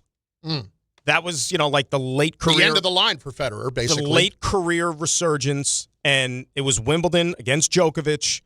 He was playing as well as he could possibly play. They're in the 5th set. He breaks Djokovic, and so he's serving for the championship. He's up 8-7, 40-15. He's got 2 championship points. Gets broken back. Djokovic hits one of these, cross-court returns that, all right, whatever. You still got the ball in your racket. Bottom line is he couldn't close it out. But the match went on again for another, hour after that opportunity. We had a wedding to go to later that afternoon. We almost didn't make the wedding because, number one, I had to sit and watch the end of that match because it was, starts in the morning for us, 9 a.m. I remember being at the wedding. That was a crushing loss. Like my wife will tell you, sitting there while the ceremony's going on and just randomly about 5 to 10 times you just hear, just thinking about that match. I have never seen anyone take a tennis loss that hard. Well, that's right. That's what I'm saying. Those are the type of things you can root for now, I feel like, where I'm at. Okay. And so that, it was gutting. I had 2, and unfortunately, they're not when I was still a Mets fan. Because the Mets were terrible when I was a fan. Yeah. When they lost to the Dodgers in '88, I was pretty ticked off. Because it was surprising. Yeah, I was pretty ticked off about that. Especially after they won Game 1. But I went to Game 5. Got held out of school. Columbus Day. Maybe I was off from school then. Probably, because yeah. it was the Gibson home run. Or was it Gibson or Socha? No, it was Gibson. No. The Socha home Sunday run was night. off Doc. Right, on Sunday night. This was Monday afternoon, and Gibson homered in that game. And, yeah, they lost that game and then lost the series, went back, I think it lost in 6? 7. They did lose in 7? Cone pitched a good game 6. They won game 6. And then 7, they just didn't have it. 2 crushing losses. 94 AFC championship game as a Steelers fan, losing to the Chargers. Stan Humphries. Oh, my God. At Alfred home. Papunu with a huge touchdown catch. There was a guy, I was in college. There was a guy named Peter something. I forget his last name. But he was the most obnoxious jerk on the planet when it came to like sticking it to you with your team. At college. Yes. Mm-hmm. Watching the game, there was only about 5 of us. This kid was about 110 pounds. 5'10", 110 pounds. Soaking wet. At this point. He was a jockey. Yes. Yeah. At this point, I was 340, 345. Really? Yeah, I was pretty big. Mm-hmm. Soaking wet. Oh, not even. Bone dry. Bone dry. He had gone upstairs. Papunu catches that touchdown, and he starts screaming from upstairs, "It's as close as I've ever come to committing murder." I ran up the stairs. I grabbed him by the throat and lifted him up off the ground against the wall. To his credit, he was still laughing. So he wasn't a Charger fan. He just liked to be the contrarian. No, he was an Eagle fan. He wanted to stick it to you. He's that guy. And I was like really like fuming, and somebody was just like, "Carlin!" I think. And I let him go. That was one. I think you should have ended him right there, personally. Yeah, listen. But, I mean, you probably wouldn't be here doing the show. So that no, I'd still be in, New York State Federal Penitentiary. Or I don't know, that wouldn't have been federal. New York State Penitentiary somewhere. And then the other one was, I was working at SNY at the time. Mm-hmm. Game 6, Rangers-Cardinals 2011. David Freese. I was sitting at the desk getting ready to host Sports Night with Gary Apple. G-App. I love Gapple to death. We call him Gapple. I love him to death. 2 outs, 2 strikes. Neftali Feliz pitching. DeFreeze. Producer says in our headset, "Who's going to do the highlight of this game?" It was during a commercial break. Apple says, "Let Chris do it. It's his team winning the World Series." And I spun my chair so fast and just yelled out what had to be a stream of obscenities at him. And as I turn back, the ball is going over Nelson Cruz's head. And all I can think of is, who do I want dead more, Apple or Ron Washington for not taking Nelson Cruz out of the game? And of course, they lost the World Series. And not only that, Hamilton homered later, gave him a chance, and then they blew it again. So remember that. I'll tell you. That's the only one ever cried. Josh Hamilton, he was on a run those few years. Oh, he really was. Think about it. Like if you weren't around, like you missed it. You know what I mean? Like 15, 20 years from now, like if you're Josh who? Like he for those few years, he was ridiculous. He was almost like the natural. You know what made me sad? I flew down to Texas. This is 5-6 years ago when they were putting him in the Rangers Hall of Fame. He came out to give a speech. Pretty sure he was drunk. Because he relapsed. But I hear like today, he had all kinds of issues. But like he was just like ripping off his speech and throwing it into the wind and just acting really all goofy. I shouldn't say that, but it just was like something was really off. Speaking of, real quick, because you brought it up, and I meant to, and I didn't figure out why I haven't reached out to anybody, like because you mentioned G-App and SNY and everything. For some reason, because I stuck with it yesterday. Gapple still dead to me, by the way. That didn't go away when the Rangers won. So no mending of the fences, nothing. No, a couple of years ago when they won? No, nothing. That didn't do it. That still does not mean that like people say when you finally win one, that goes away. No, it doesn't. It does not. For some reason yesterday, the Met postgame show, you would think, I don't know if Game 7 of the World Series warranted a longer postgame show than yesterday's. I don't know why. It was almost close to it was like 50 minutes. Yeah. I mean, basically, I thought we were going to hear from the Bat Boy next. They just kept going out to the clubhouse and let's hear from this guy. I'm like, okay, game's over. Like, don't they have a plane to catch? They're going to St. Louis. When we had a day game during the week, they used to stretch it out. Right, to get to the programming. Daily News Live. Right. But you got to hold the numbers for Daily News Live. No, but now, not yesterday. What were they going to? Like, 1981? Right? Street games. Or street games or some, yeah. But I was just very surprised. Well, maybe go back to beer money. Maybe I can get some of that money. I don't know about that. They probably put those away so they don't have to pay. But think of it, like third game of the season, nothing super monumental. And by the way, we haven't talked about it yet. Hindsight being what it is, 2020, not a great send. It really wasn't. Not a great send. Listen, I like the fact, and we were talking about this after opening day. Yankees, too, on opening day. I love when teams are aggressive and putting pressure on defenses to make a play. When you send Lindor in that spot, in theory, I wouldn't have had a problem with it, except that I have to know my personnel in the field. And Triolo, as the cutoff guy, is a Gold Glover. Yes. And even it was not the greatest throw in the world, but it was exactly where it needed to be, and it was on time. So when they execute it and they hit the cutoff guy, when that throw is coming in to hit the cutoff guy, those hands have got to be up when I see it's Triolo especially. And so that to me was that was a bad send in that spot. Of course, he got popped in the face as he got tagged. Imagine how much worse it would have been if he was, hurt or something. He looked like he was down for a second, but what just happened? That's I thought what maybe it was his shoulder or something. I said he's out. Right, because he went in like this, and I'm thinking, there goes the shoulder, there goes. And remember, he's coming back from the hamate bone surgery. Yeah, but that was a bad send. I totally agree. And I'm a guy that usually does not get on third base coaches for sends like that. I just think, look, and I know that Bichette was struggling. We get it.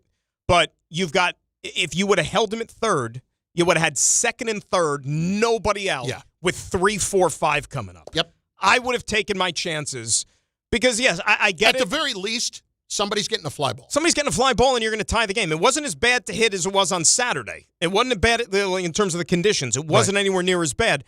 But give them, like you said, give them credit. They made a play. They executed the relay from center field to shortstop to the plate perfectly. You make the guys make a throw, make a play. Give them credit. They did it. But I also, after the game, I don't know if we have the sound. I don't have the sound wall up. But if Carlos was asked about it after the game, like the decision to send him, did he have any problem with it or whatever? Here it is. I got it. All right. Listen to Carlos. Yeah, coming into this series, this is a team that we targeted. We were going to be aggressive, and they executed. You got to give them credit. They executed, especially with having Lindor, and he had a hell of a jump off the bat. As soon as ball was put in play by Soto, he took off. I was just the whole time saying, stay in the ballpark. I didn't want that ball to bounce, and I thought he was going to score, and you got to give them credit because they executed a pretty good cuts and relays there. Here's the problem. They weren't aggressive on Saturday. So if you came into the series wanting to be aggressive against them because it's Pittsburgh and you have the MO on some of these guys, right? They didn't play that way Saturday when they had opportunities. They didn't take the extra base when they could have. So I'm not sure. You know what I'm saying? Like, it wasn't a whole series motive because, you didn't play that way 24 hours ago. And to your point, we were talking about it before the show, you got to know your personnel. Yeah. Like, O'Neal Cruz has one of the freaking strongest arms in baseball from center field. So even if he's throwing a relay from the warning track, you figure he's going to throw a seed to the cutoff man. Yeah, it was on one bounce. It was a perfect throw. And you're not going to defensively, that's the first thing you did right all weekend. And then, listen, that's just a moment where you have to know better in that situation. Okay, you want to be aggressive, but you just have to have a little bit better sense of it. As far as the weekend as a whole, the only thing that bothered me a little bit, I'm not getting wrapped up in Bichette. I'm not getting wrapped up in any of that. And by the way, just that aside, even though Bichette had a tough weekend, I still don't send him because I got 3, 4, 5. This is not 7, 8, 9 coming up. Correct. I still giving my guy, he's been here 2 days. I'm giving him more of a chance than that than being aggressive because he's not hitting the ball. But the one thing that did bother me is that day one, when we saw some of the really good at-bats that we did, and how, for instance, the Robert at-bat with 10 at-bats or 10 pitches against Skeens in the first inning, all of that seemed to go away Saturday and Sunday. And granted, they won Saturday, but the nature of not working counts and not making him work harder and the grinding. all that, the grinding, that seemed to go away a little bit the last 2 days. Yeah, and like I said, for both teams had to play in it, but I give everybody a pass on Saturday. Saturday was not baseball weather. You know, when it's friggin' dipping down into the 30s by the time like you're in the later innings because of the sun going. I mean, that was brutal trying to hit in those conditions. I'll give Robert credit for the one that he hit out of the park on Saturday. Like I'm shocked because you know how well he hit that ball because the way the wind was blowing and how cold it was. If that was July and it was 90 degrees, that ball goes second deck that he hit on Saturday. Like, I can't believe, like, off the bat, I didn't think it was gone. And he muscled that thing out. I was like, damn, he really got a hold of that. 800-919-3776, 800-919-ESPN. They go to St. Louis now for the next couple of days. Also, one last thing on it. With McLean, if that's what it's going to be at its worst, we're going to be fine. If that's I know it was blustery and all that, but if that's as much as he's going to struggle as he did yesterday, you're going to be in good shape.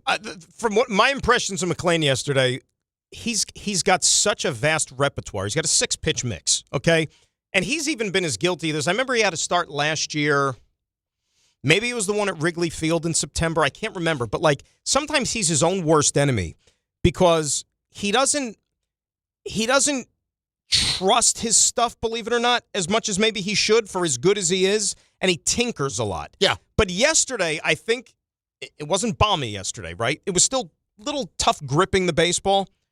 When that happens, you see pitchers sometimes like having a hard time locating the fastball. If you can't locate the fastball, you're going to resort to your break and stuff, and he threw a lot of off-speed pitches those first couple of innings. A lot of off-speed stuff. And so that's why he issued those couple of walks, and the one time it led to the run scoring, but then he settled down second time through the order, and then he looked like and you saw like when he struck out the side that one inning, and after that third one, he was all fired up coming off the mound, maybe in the fourth or the fifth. I can't remember what it was because I was doing the Rangers, but like you said, if that's the worst you're getting to him, yeah, you're fine. You're totally fine. You're fine. 800-919-3776, also on the ESPN New York YouTube channel.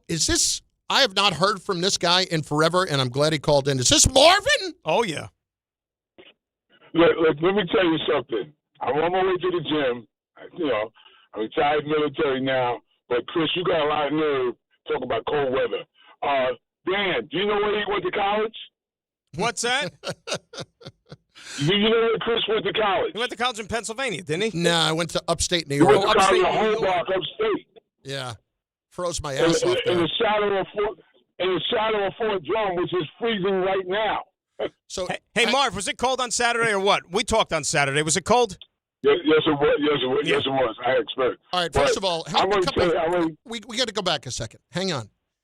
So here's what's amazing about Marvin. Yeah. 4 years ago, roughly. Was it 4 years ago? We had a wager. Yeah, about 4 years ago. Marvin sends me a gift card for a dinner that I never got because it was at the old station. And so I never got this piece of mail with a gift card for me, Marvin paying off a bet for dinner. And he's like, you got to let me know when you have it. You got to let me know. Marvin, you know when I got it? A week before I moved last year. This past year. I just got it, and I've been begging that you would call back. I haven't even used it yet. What's the gift card for? It was Outback? Yeah, I forgot. Yeah, I think it might have been Peter Lucas or whatever, you know. Yeah. Man, you know how long I've known Chris? I knew him when he worked with two legends. We're not going to mention their names, before he became a legend. Well, that's debatable. But, Marvin, you're the best, and I wanted to make sure that you knew that I got it, and I didn't stiff you on thank you. And, Marv, here's what I do know, apparently. It doesn't matter if it's Chris, doesn't matter if it's me. You love making these bets, and you end up losing these bets. That's all I know. Hey, you guys talk about your sports crying moments. My favorite is this. The last seventh game, 2001. I'm a diehard Yankee fan. Everybody knows that. My wife hates the Mets. But my mother was a bootlegger, so I despise alcohol. But every year, because my mother made me a Yankee fan, I have a glass the same thing when they win. So we go to commercial break. We're going to the bottom of the ninth. And I said, Ma, my mother had passed on. We're about to win another one. I'm going to have this drink. My wife walks by me and says, I think I want the Yankees to win. I said, no! I didn't speak to my wife for 3 days. The 0-1 loss was a tough one for a lot of Yankee fans. But that for me was at the height of my Yankee hatred. Oh, yeah. And I was there with Mike. And that was a couple of days that was something. But in hindsight, though, even all these 25 years later, yeah, I still can't believe it happened. Soriano hits the home run. Yeah. It's a four-peat. The idea that Mariano Rivera threw the ball into center field, that to me was the most unlikely of scenarios. After Soriano hits that home run, yeah, knowing that you're giving the ball to basically as automatic as an automatic could be to get the final 3 outs, who had a better chance of winning? And didn't he pitch the 8th? He got 3 up, 3 down in the 8th. Who had a better chance of winning their respective game, Arizona or freaking UConn yesterday? Yeah. You know what I mean? Like, I still can't believe it happened. And by the way, somebody like myself, who, where my allegiance lies or whatever, that night, I don't know if you remember it or not, Jets were playing Sunday Night Football that night. Yes, I do remember that. In New Orleans, and they won the game. They beat the Saints, but that was the infamous, and I even referenced this game when we made the trip to New Orleans in December this year, the famous Kyle Turley game. Oh, my God. Do you remember that? Yeah. And for those that don't remember, there was like a fight that broke out after a play, and Kyle Turley was a big, long hair offensive tackle at the time for the Saints, all tatted up, like a wild man. Got into a scrum, came to the aid of his teammate or whatever, and he got into it with one of the Jets safeties named Damian Robinson. In the scrum, he pulls Damian Robinson's helmet right off his head, takes his helmet, and emerges from the pile with the helmet, and then like it's a shot put. Basically, flings the Jet helmet across the field, and that's like the enduring image. Fast forward to this past December when we were down there. Lo and behold, Kyle Turley is at the game. Really? He looks totally different, obviously, now. Slimmed down and everything, no long hair. He's on the field before the game and doing interviews and this and that. And Anthony Becht, who was on that team at the time, whatever, and they were talking before the game, kind of like rehashing that night. It was cool that like all these years later, like he could laugh about God. it. Yeah, it was great, man. Ripped the helmet off and just threw it. Imagine How that. far did he throw it? Oh, he got at least like halfway across the field. It was That's a good heave. It's Bart Carlin on ESPN New York on the ESPN New York YouTube page. That was I had to go with Mike because he wanted to go and do the shows from Game 7. I was producing for him at the time, and I really didn't want to go because I had just started doing Rutgers. That was the weekend they lost 80-7 to West Virginia. And so that's the game that I missed. That's the only game I've missed since. But went to Arizona with him. Mike, to his credit, before the game, we didn't have the tickets that we got from the Diamondbacks. Let's just put it this way. There weren't good enough seats. And so Mike goes out. There was a scalping zone outside the stadium. Yeah. Buys 2 tickets, 10 rows behind the Yankee dugout for $800 each. And I'm like, Mike, I don't need it. I'll go sit in the outfield. That's fine. No. Nobody can help you out. Even like the Yankees are with it. Like nobody could help you out. Like as far as we bought him seats. through. We got him contacted through the Jerry Diamondbacks. Colangelo, right? Yeah, who was running the Diamondbacks at the time. And well, let me ask you a question. The seats that weren't perceived to be good enough, where were they? Oh, they were down they were lower level, but they were way down the third base line in left field. Oh, that far down. Okay. For Mike. No, Mike, I understand. Mike had a certain standard. I understand. So that's the Pettit game. Pettit gets bombed in Game 6, and I think Mike really just wanted me there to be the gopher to go get whatever he wanted, and I got him dinner and I got him a hot dog that he wanted. Pettit's getting bombed. Did you do bun or no bun? Yeah, no, he did bun. Did bun. Okay. And I'm trying to get the flights changed because we had a flight back that night after it's 7-0 or whatever it is. 2 minutes in, finally I get through. And this is back when cell phones, you had them all. You couldn't get through if there was a bunch of people in place. Yeah. Anyway, get it fixed. Start driving home. He's got to do the NFL show the next day. We pull over because the hot dog got a bad hot dog. Had to throw up in the bushes of a Winn-Dixie or whatever the supermarket was. Not in the middle of the desert someplace, like with tumbleweeds all over the place. I mean, there were cacti right in, but it was strategically placed This cacti. is a great, so like bad baseball game. Bad baseball. Got it. Pettit didn't have it. Couldn't just wanted to get the hell out of the building. Wanted to get out of there. Intestinal disorders. Yes. stomach issues. Get up 4 a.m. the next day, local time, to go do the NFL show.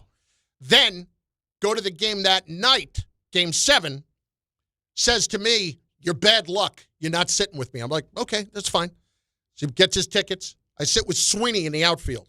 You didn't go auxiliary press. Auxiliary press. Yeah. Sitting with Sweeney out there. Mm-hmm. End of the game says, "Meet me over here because we got a red eye back. Meet me at the exit right over here, right as the game ends." Meet me at the bat. Close to it. But it was, Don't be late. I don't like missing the anthem. At Chase One or Chase Ballpark, whatever it was. Game ends, obviously the way it did. Nobody from Arizona's leaving. And I just see him coming, and he just waves his arm at me in disgust, like, let's get the hell out of here. Did not say a word to me on the way to the airport. On the flight home, I wasn't sitting next to him on the flight home, but I one of the rare times being with him, you get to sit in first class. Like all the Fox people were there. I must have knocked back 5 or 6 Budweisers. Really? I was so happy. And that's it's so happy. That was the end of the Yankee dynasty. They didn't know it at the time, but that night was the end of the Yankee dynasty. I was being called anti-American because I wasn't rooting for the Yankees. How can you be anti-American when you're down in Budweiser's? Oh my God! There's nothing more American than Budweiser. I tell you, I had visions of sugar plums dancing in my head that night. How can you not? How can you not? Like I said, 25 years later, I'm still shocked it happened. And not only that, knowing that he had to come back on no sleep and deal with dog for 5.5 hours after that loss. Beautiful. Bart Carlin, ESPN New York. This is Don, Hahn, and Rosenberg.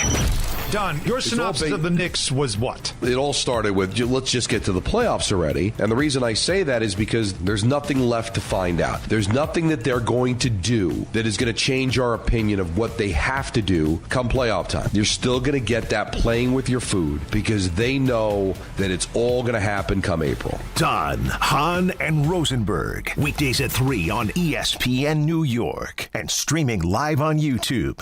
Time to bench those other job sites and let ZipRecruiter help you build your championship roster. What's the advantage? Well, with ZipRecruiter, when you need to hire someone fast, you get them fast. But you also get the MVP for your team. Plus, ZipRecruiter doesn't make candidates wait to take the shot. It passes the ball right to them.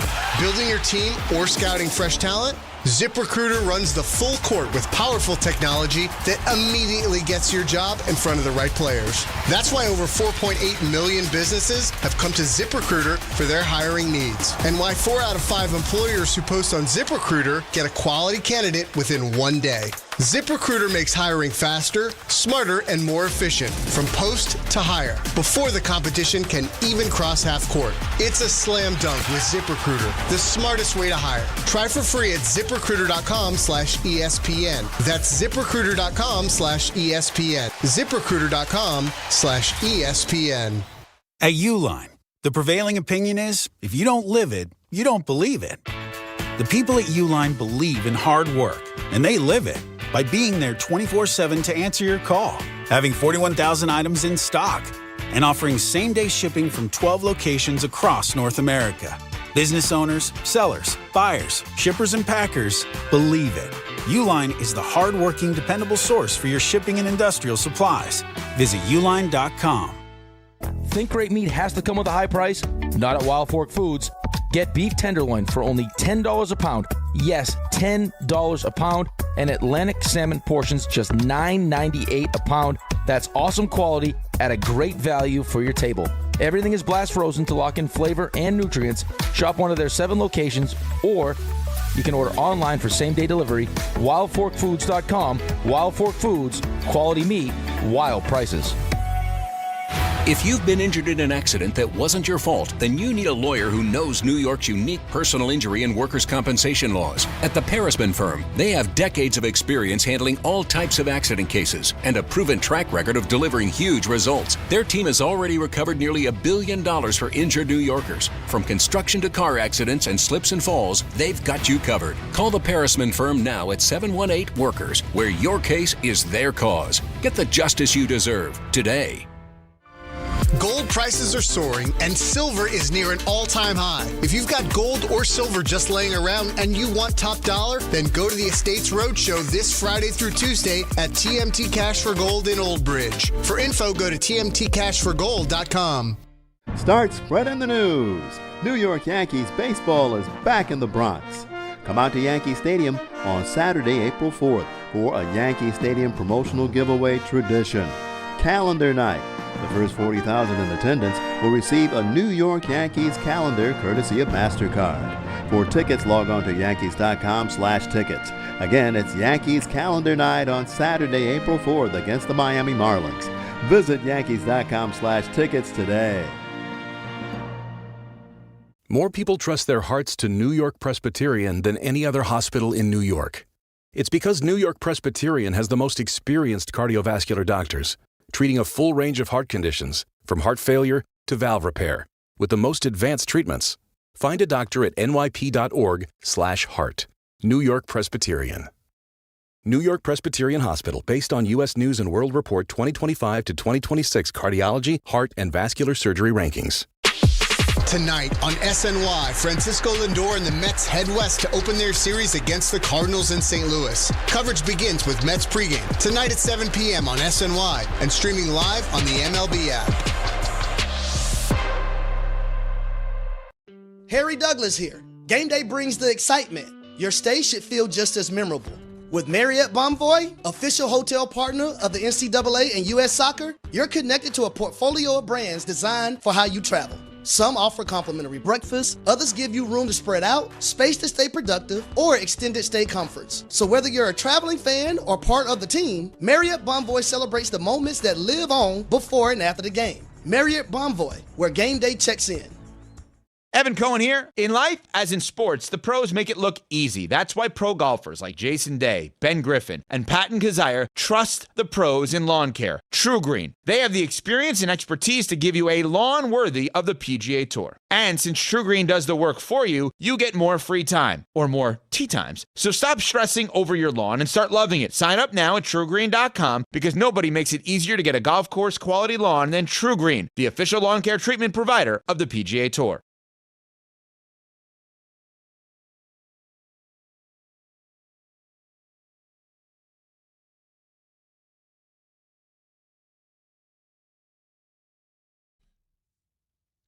Bart Carlin, ESPN New York. Dan Grassa is in for Bartholomew the next couple of days. 800-919-3776. Also over on the ESPN New York YouTube channel as well. Right now, though, it is time for some Sideline to Sideline. It's going to happen. This is Sideline to Sideline. Go, go, go. With Bart and Carlin. Tom Bauer is here. We've got the NFL owners' meetings going on out in Arizona. Coaches are going to speak. I don't know if the GMs officially speak or not, but the coaches certainly do. And John Harbaugh has spoken. Is that correct, Tom Bauer? Oh, that is absolutely correct. We're going to have more cuts coming in as the day goes by, but we've got a few for now from John Harbaugh from out at the... NFC coaches today, AFC coaches tomorrow. So you'll hear Aaron Glenn tomorrow. You think we'll get any owners talking at all? If some of them, if they feel compelled, you corner them up against the wall and they might decide to sing like a canary, but nothing formal, let's put it that way. Interesting. Well, let's get into the John Harbaugh of it all. How did the Giants fare in free agency, John? Started establishing, I think, kind of what we're going to be about as a football team. Free agency, it's about opportunity. You try to build where you can, when you can, with what opportunity presents itself. You can't decide what's going to be available. You can't determine what options are going to be there for you. So the options that are there, that fit, that make the most sense, as Ozzie used to always say, the right player at the right price. It fits what we're trying to do. That's what we tried to do. I thought we did a really good job of it. It's still a work in progress for sure. I'm really happy with the job. I really pleased with the way it operated. I thought Joe was great. His group was great. Brandon was amazing. Don was great. We just got a really good working group of people in there, and I thought we operated at a really high level. Going to make sure that we give Joe Shane love every turn that we can, even though it is completely, I shouldn't say completely meaningless, but clearly is not making any of the decisions. It's funny, like I was seeing some of the video clips or whatever from last week when they were at the Ohio State Pro Day, and then they went out to one, maybe Arizona State or whatever it was, but like, there's Harbaugh, he's talking to somebody, and there's Joe Shane right there. Yep. Like Joseph was like, hey, don't forget about me. I'm here too. I'm scouting that guy like John is. We're in lockstep. What do you think about that first step? I got a stopwatch. I got the time right here, John. What are you thinking? Yeah, I'm thinking the same thing too. All right. Yes, man, Joe Shane. Next. Hey, John. What else you got on John? I'm getting there. Don't you All worry. right, relax. All right, everybody calm down. Everybody calm down. Yeah. John Harbaugh, what's Isaiah Likely going to bring to the table? Isaiah Likely's a guy I've had him now for 4 years, and have a great relationship. Have seen him in every kind of circumstance. So it's really a valuable thing to know players. It's one of the things about your own players and why it's so important to try to keep the players that you have on your roster if you can. And we'll try to do that with the Giants as going forward. But Isaiah's a guy that I'd coach personally. And a lot of the coaches on our staff had coached personally, so we knew him. Not just him, but the other guys too. So he's going to bring a lot to the table. He's a talented football player. He's a playmaking football player. He's going to make plays for us. I think Jackson's going to really like him running the routes and being in his line of vision. He's got a big catch radius. He can make plays after he makes a catch. He can get upfield. He can make people miss. He can run people over. He's a very good perimeter blocker. You'll see that. That'll be good for our run game. So all those things he brings to the table. He's a piece that fits in every way they need him to fit. And I am admittedly excited to see what he and Theo Johnson are together as pass-catching tight ends. Yeah, I think he's going to be we use that term security blanket a lot for Jackson Dart. I think he's going to fit well in this offense, and I think he's going to be motivated too, not just because he's joining a new team. He just got a nice contract. He had a down year last year, so I think that he's going to be really, really motivated, and I think that big picture, Giants, I think we'd agree, they still have some work to do with this offense. They really need another game breaker aside from Malik Neighbors. Because you also are talking about a guy coming back from injury, too. A pretty serious one. That, you want somebody else to be able to take off some of that load, so we'll see. One more? I sure do have one more. How's the offensive line looking? I think the offensive line is like our team. It's a work in progress. The whole team is a work in progress still. We don't play until September. We have a lot of work to do, but the offensive line and defensive line, I think we talked about it right from day one. That's where games are won and lost. It's where it starts. We've got to try to build the best offensive line and the best defensive line in football. That's got to be our goal. Maybe it's a one-year proposition, maybe it's not. We're going to find out. We're going to sure try. We're going to try to be the best in football on both sides this year. But we've got work to do in there. We still have free agency available to us. We still have the draft. And we also have really good players already. Really good players that are going to play really well, that we're going to get ready to play really well. So very optimistic about both sides of the lines.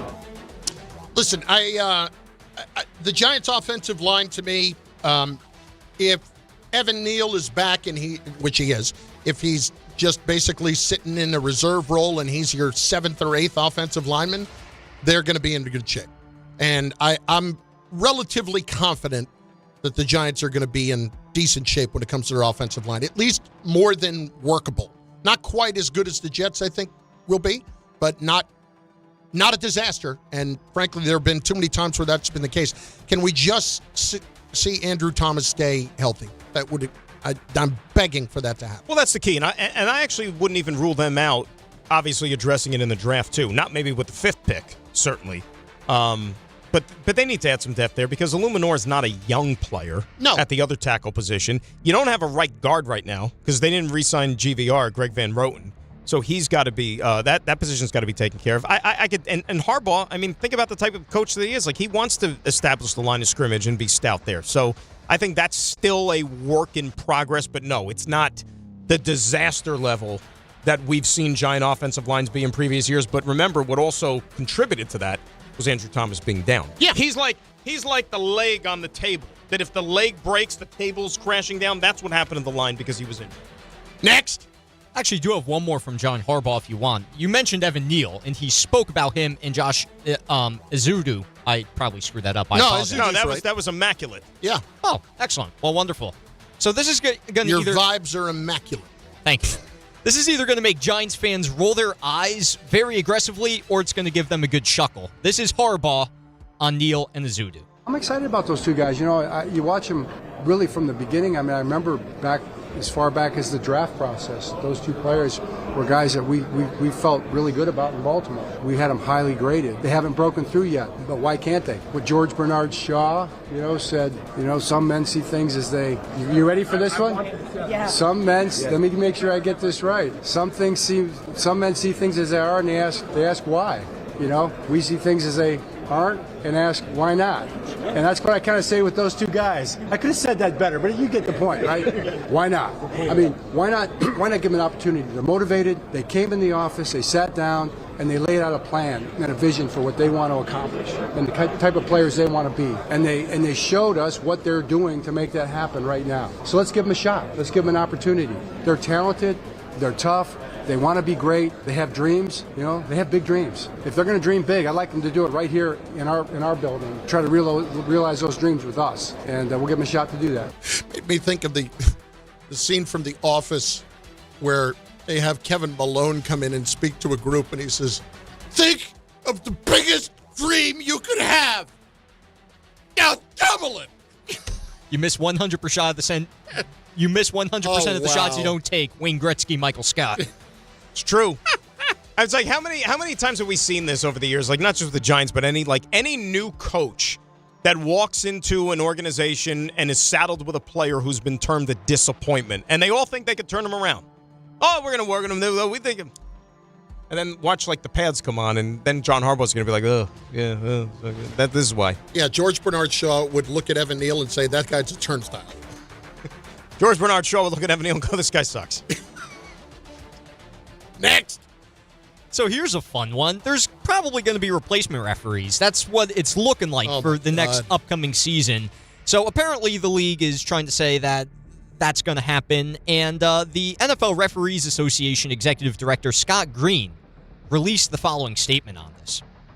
Apparently, league sources are continuing to put out false and misleading information instead of wanting to meet at the negotiating table. The bottom line is our officials work for the wealthiest sports league in America, with profits that far exceed any of the others. That's normally a point of pride for the NFL. However, our officials are substantially undercompensated when compared to baseball and basketball umpires and referees. Our officials also aren't provided the health care benefits that those at 345 Park Avenue have. As far as performance pay, we had high-performing officials who worked this year's championship games and the Super Bowl who were paid less for those games than what they were paid for a regular season game. That certainly isn't rewarding performance, as the NFL claims is their goal. That's not good. You cannot go into this season with replacement officials. You cannot do it. It's one thing when you have a labor breakdown with players. With as much as is on the line when it comes to credibility in sports nowadays, you cannot have subpar officiating happening in these games with as much as these leagues are and as much as the NFL is tied in with gambling. 100%. You hit it right on the head. And that's the crux of this. It has nothing to do with, integrity, fair play, right from wrong, what's going to be a good optic versus a bad optic. The gambling is what hits home. All this stuff with the NBA and tanking and what finally spurred Adam Silver in the league into action? The gambling companies started ringing his phone up left and right and saying, Adam, we're getting complaints from our consumers. You need to fix this stuff or else the money's going to start drying up on our end. And that's what everybody cares about. Yep. Like, I go back to stuff like, remember the Donald Sterling episode? Mm-hmm. No matter what you thought of the matter, whether good guy, bad guy, whatever, nothing happened with Donald Sterling until sponsors started pulling out left and right. That's the way this stuff always goes. That's what spurred Adam Silver to ban him from the NBA until the money started drying up. Yep. That's what makes the world go round. I don't know if you knew that. I've heard. Yeah. I've heard. One last one? I sure do, and this one is from Aaron Glenn on the NFL Network. If there is any controversy right now about who the starting quarterback was going to be for the Jets next season, well, Aaron Glenn? It means to have a bona fide starter come in and lead this offense to where it needs to go. Listen, he's done it a couple of years. I mean, those years in Seattle when he was, I think, comeback player of the year. Man, he was up for MVP early in the season. There's no doubt in my mind that we brought a competent starter here in this team. I look forward to him getting in the building. So just to be clear, Geno Smith is the starting quarterback. No doubt about it. He's our guy. Well, I mean, that's unsurprising. Who else would be right now? Exactly. Even if they end up with a quarterback, I mean, let's say they take one in the first round, or when the whoever it is, it's still going to be first 33 picks. Right? He's not starting game one. Absolutely, that ain't happening. Because look, we kind of think we know who it would be.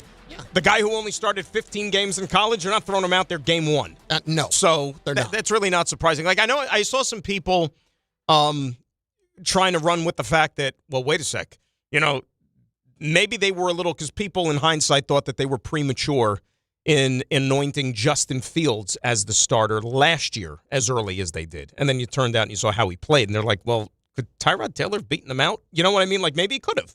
But it wasn't really a fair fight. They gave Fields the job, and people are like, well, why is he making the mistake? Because you really don't have anybody else on the roster. That's why. Game time, brought to you by Tullamore Dew Irish Whiskey, because when it's game time, it's Tully time. 7 o'clock, Islanders hosting the Penguins. 7:45, Mets visiting the Cardinals. Coverage begins 880 ESPN, New York, starting at 7 p.m. And at 9:40, the Yankees are out west facing the Mariners. I could do without the 9:40 in March. It's a little early. Little early. Yeah. I mean, could be worse. Could be a 10 o'clock game right in Seattle. That's true. Tullamore Dew, original triple distilled, triple blended, triple cask matured Irish whiskey. Be sure to grab a Tullamore Dew or try the new Tullamore Dew Honey during today's action. Glasses up to enjoying Tullamore Dew responsibly. Monday with Don, Hahn, and Rosenberg is second in the East out of reach for the Knicks after a loss to the Thunder. Can UConn carry their epic comeback win over Duke to another national championship? Now ahead to Caden Boozer, and a steal! Mullins gets it! It's Caravan to Mullins, long-range three! Oh! It went in! Don, Hahn, and Rosenberg today at 3 on ESPN New York and streaming live on YouTube. Attention, New York Verizon mobile customers. Score a massive win with award-winning Fios home internet for an incredible $20 a month, guaranteed for 3 years. Switch today for savings you can count on. Call 1-800-VERIZON now. For new Fios customers with autopay, mobile and home, and bonus discount. Enrollment required. 3-year price guarantee applies to the Fios base monthly rate only. Additional terms apply. Knicks fans, it's time to hit the court with BetMGM, an official sports betting partner of the New York Knicks. Download the BetMGM app today and add a boost of excitement to every New York game day with same-day parlays, live betting options, player props, boosted odds specials, and the best daily promotions in the business. With the BetMGM app at your fingertips, you can experience the excitement of betting on your favorite players and get in on all the blue and orange action as your New York Knicks drive the lane. Find out why basketball fans love BetMGM, an official sports betting partner of the New York Knicks. BetMGM. Make it legendary. BetMGM and GameSense remind you to play responsibly. See BetMGM.com for terms. 21 years of age or older to wager and physically present in New York and New Jersey only. Subject to eligibility requirements. Gambling problem in New York? Call 877-8-HOPE-NY or text HOPE-NY 467-369. For New Jersey, call 1-800-GAMBLER. Hey, it's Alan Hahn. Rings End is your locally owned Benjamin Moore retailer.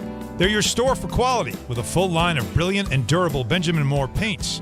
They're your store for inspiration with thousands of colors and a variety of sheens. And Rings End is your store for expertise with one-on-one advice for contractors and homeowners. Insist on Benjamin Moore paint from Rings End because the gorgeous color you love can't be matched in another brand of paint. Life is motion, but for Jaime, debilitating pain in both hips brought everything, including family time, to a halt. Every doctor told me the same thing. They would do one hip at a time. At White Plains Hospital, Dr. Jacob Totka's unique expertise provided an alternate approach by replacing both of Jaime's hips on the same day. In just 2 hours, I got 2 new hips, and I went home that day. White Plains Hospital, among the best hospitals anywhere that just so happens to be here. A member of the Montefiore Health System. It feels like everyone's sick right now. You aren't imagining it. Doctors say this is the worst cold and flu season in 25 years, and it's not over. I was just traveling. It was like everyone around me was coughing, sneezing, and sick. I can't afford to get sick, and I doubt you can either. That's why I ordered a medical emergency kit. Having a medical emergency kit is like having urgent care and pharmacy right in your home. It includes essential prescriptions like generic Z-Pak to help you get well faster, plus important antibiotics to treat pneumonia, strep throat, sinus and ear infections, nausea, even UTIs, and many more common and serious illnesses. It's your kit the moment you need it. Just match your symptoms to the right prescription in in your guidebook or call their telemedicine doctor standing by. It's genius. Every home needs at least one medical emergency kit. Order yours online in minutes and it's shipped to your door. I can save you $45 when you use my promo code 880 at urgentcarekit.com/880. Again, save $45 with my promo code 880 at urgentcarekit.com/880. Adam Schefter here. You know the feeling when a candidate just stands out? Not just their resume, but their energy. That makes a difference. If you're hiring, you want a candidate who's passionate, but you can't get that insight from a resume unless you post your job on ZipRecruiter. Their matching technology finds qualified candidates fast, and ZipRecruiter has a new feature that shows you the most interested qualified candidates first. Try it for free at ZipRecruiter.com/sports. That's ZipRecruiter.com/sports. Progressive presents ways to save money that aren't bundling your home and auto insurance with Progressive. Thanks again for taking me to the game, man. I can't wait to get in there. By the way, what's in the bag? Oh, I bring my own hot dog and peanuts. Saves a ton. Savvy. And what about the beach chairs? Why buy seats when you can save big and bring your own? We can't get in without tickets. Tickets? What do you think the portable TV is for? Don't save money pretending to go to the game. You could save hundreds by switching to Progressive. Get a quote at Progressive.com. Progressive Casualty Insurance Company, affiliates, and other insurers. Not available in all states or situations. ESPN New York programming alert. Programming alert. Tomorrow night's Rangers-Devils game can only be heard one place, and that's the ESPN New York app. Don't miss any of the Blue Shirts action against their Cross River rival. Fox gets it back. Zibanejad scores on a one-time hammer because Zibanejad with a bomb from the left circle. Download the ESPN New York app today so you're ready for tomorrow's 7 p.m. puck drop. It's New York Rangers hockey, and it's only on the ESPN New York app.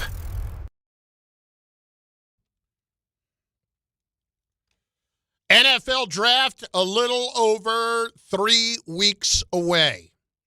Coming up Thursday, April 23rd, New York is on the clock. The Jets pick 2nd and 16th. Giants pick 5th. Rick DiPietro, Dave Rothenberg, breaking it all down live. Join ESPN New York's Couchcast, your second screen for the NFL draft. Real-time reactions, instant takes, and everything New York fans care about. Watch along, react with us, and don't miss a single moment. ESPN New York's Couchcast on draft night, April 23rd, 8 p.m., presented by Calandra's Bakery. The food they brought the other day, holy crap. Oh, my God. They do Calandras or Calandras? It's Calandras. It's Calandras? This is what I've been told. I'd say Calandras, though. Yeah, I know. That's a shortcoming of me, that's all. That's all right. Yeah, There's nothing shortcoming about the cake they brought in the other day. We were talking about that, right, on Friday. The wings and the bread, the wing, like you wouldn't think that place with wings. And yeah. Tremendous. And the little cake that was shaped like a Met and a Yankee hat, chocolate cake. Dan, I love cake. I didn't really realize how much I do love cake, but it's been out of my life for a while. And most people like cake. You're not alone. I'm a cake guy. 800-919-3776, 800-919-ESPN. The other thing that's interesting about the Giants, or at least semi-interesting, Paul Schwartz from The Post was writing about this leading up to the NFL owners' meetings today out in Arizona, that John Mara's out there.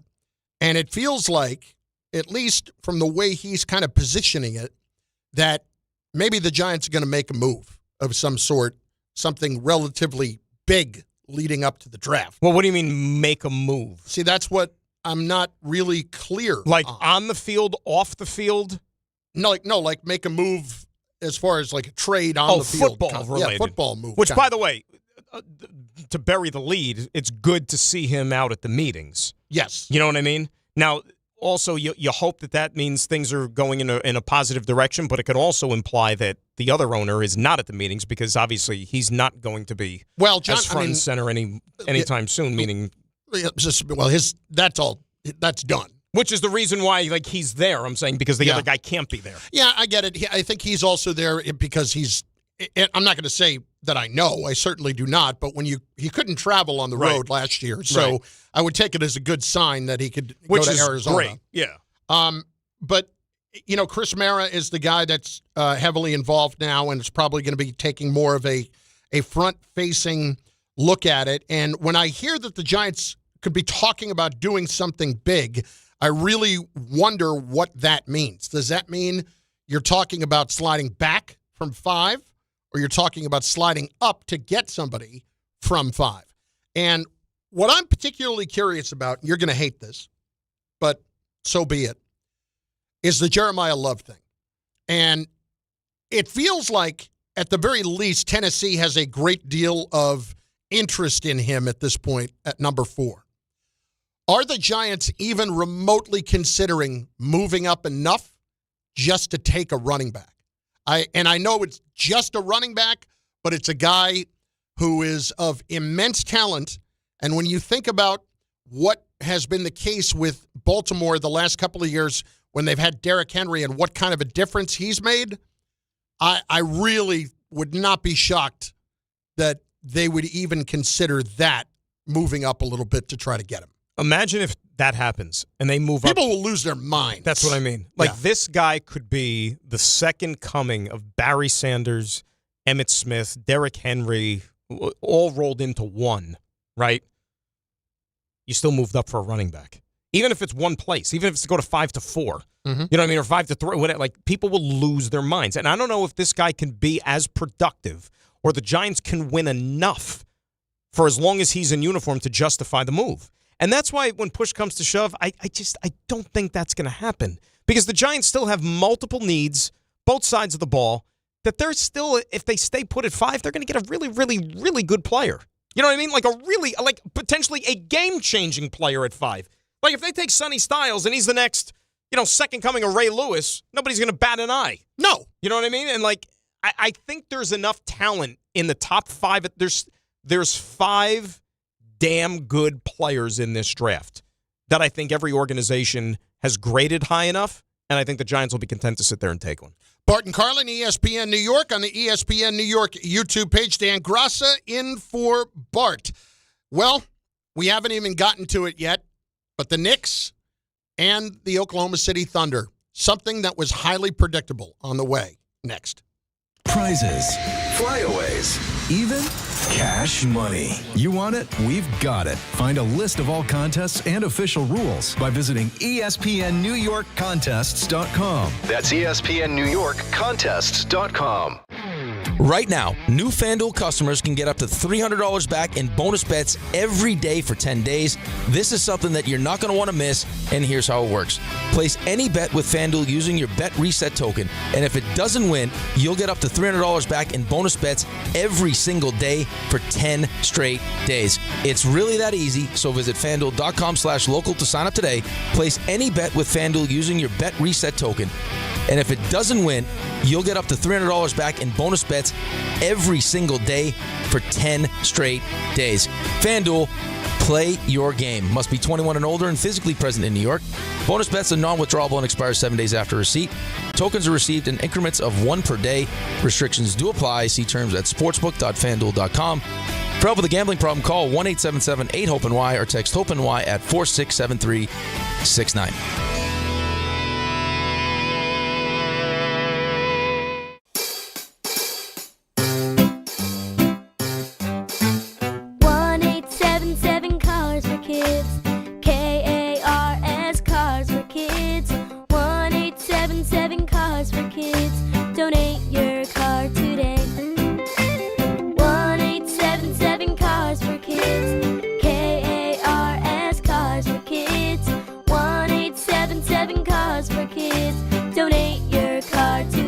Get rid of that old car? Donate it to Cars for Kids. Call 877-CARS4KIDS to speak to a friendly live agent. Donation is super easy, and your car can be picked up as soon as tomorrow. Go to carsforkids.org now or call 877-CARS4KIDS to donate your car today. 1-877-CARS4KIDS. KARS Cars for Kids. 1-877-CARS4KIDS. Did you know you can donate real estate too? Go to carsforkids.org. That's cars with a K.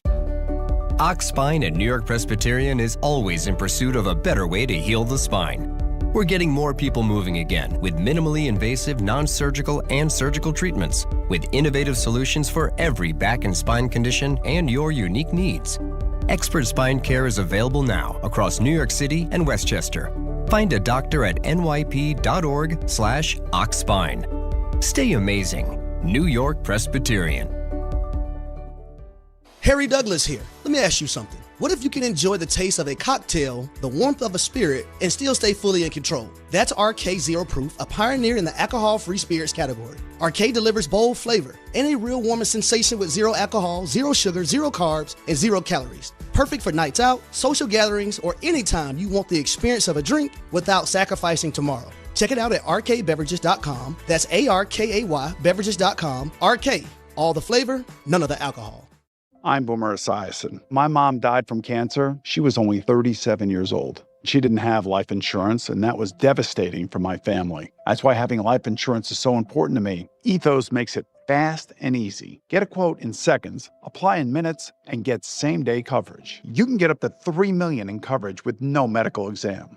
Get your free quote at ethos.com/play. That's ethos.com/play. Paid spokesperson. Time spent on application may vary. Online health questions required. ESPN New York. Now streaming live on YouTube. Subscribe today and watch the show. WHSQ and WCBS FM HD2. New York.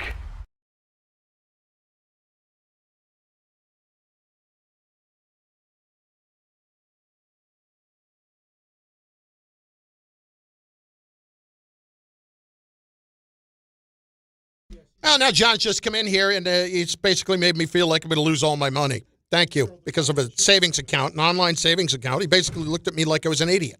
How could you possibly ever put money in an online savings account? What a flam-flam operation that is. It's a complete sham, and I don't know what you're thinking.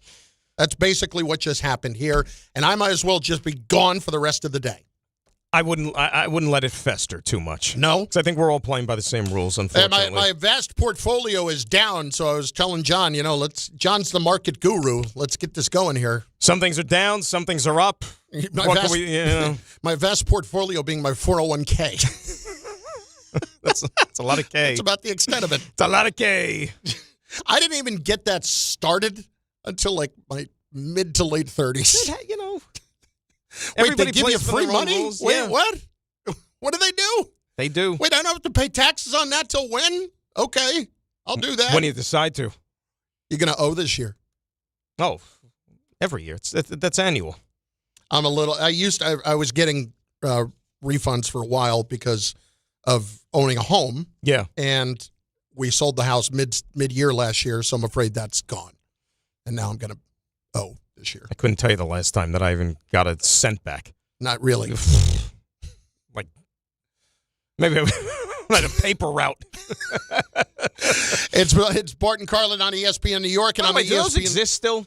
Because paper routes, given the way like the actual physical newspaper industry is, I don't think anybody has a paper route anymore. I don't think so. No, I never had one. I had a job once where I would go down to a place on Sunday mornings and put the newspapers together. Like the big newspapers, the big Star Ledgers. Oh, with the circulars and everything. Yeah, but you literally had to get up at 3:30 in the morning, go down and put them together. Where do you go for that? Like, where do you do that? Well, there were a couple of places in town where you knew they would have all the Sunday papers. Oh, so you did it not like from the Ledger itself, for example. No. Did it at a store. Gotcha. This at the time. I don't know if it's even still around. It was called Schnippers in Madison, New Jersey. No. Yeah.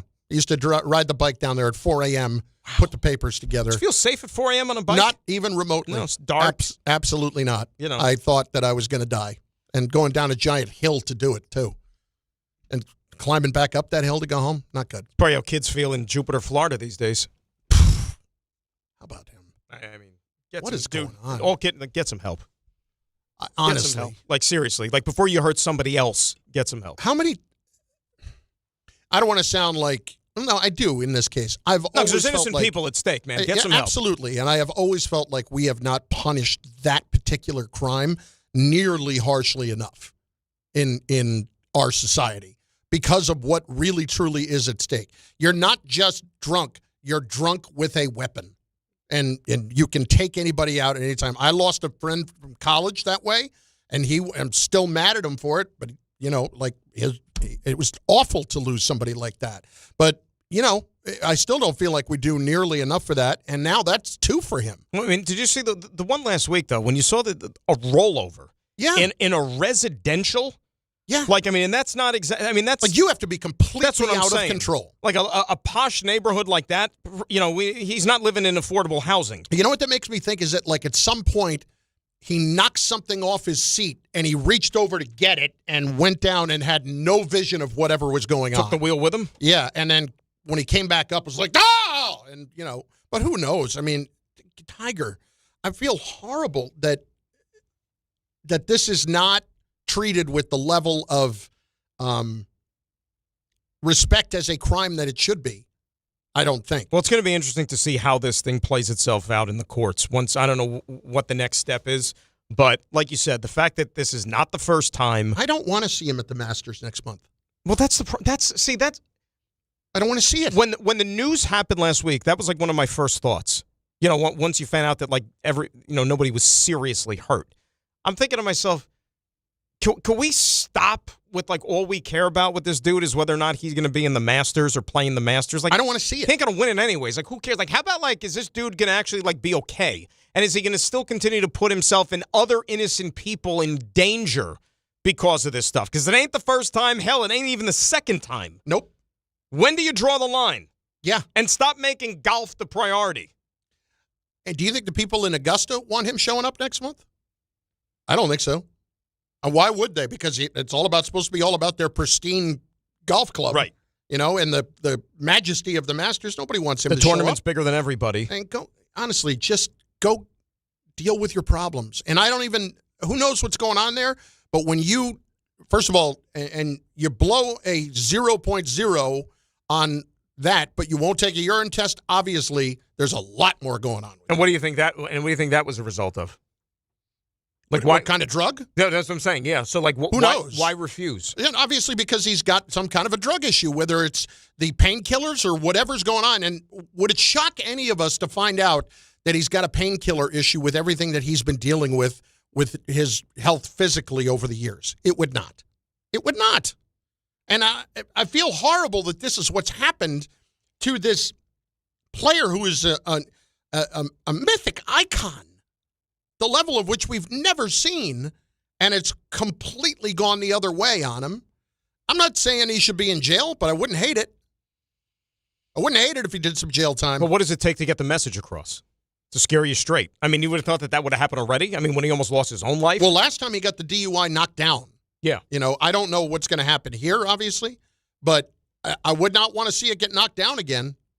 I mean, if that's what it is. Getting let off easy. That's what happened. Absolutely. Right. 800-919-3776. Last night, Knicks in Oklahoma City end up losing. No big shock there.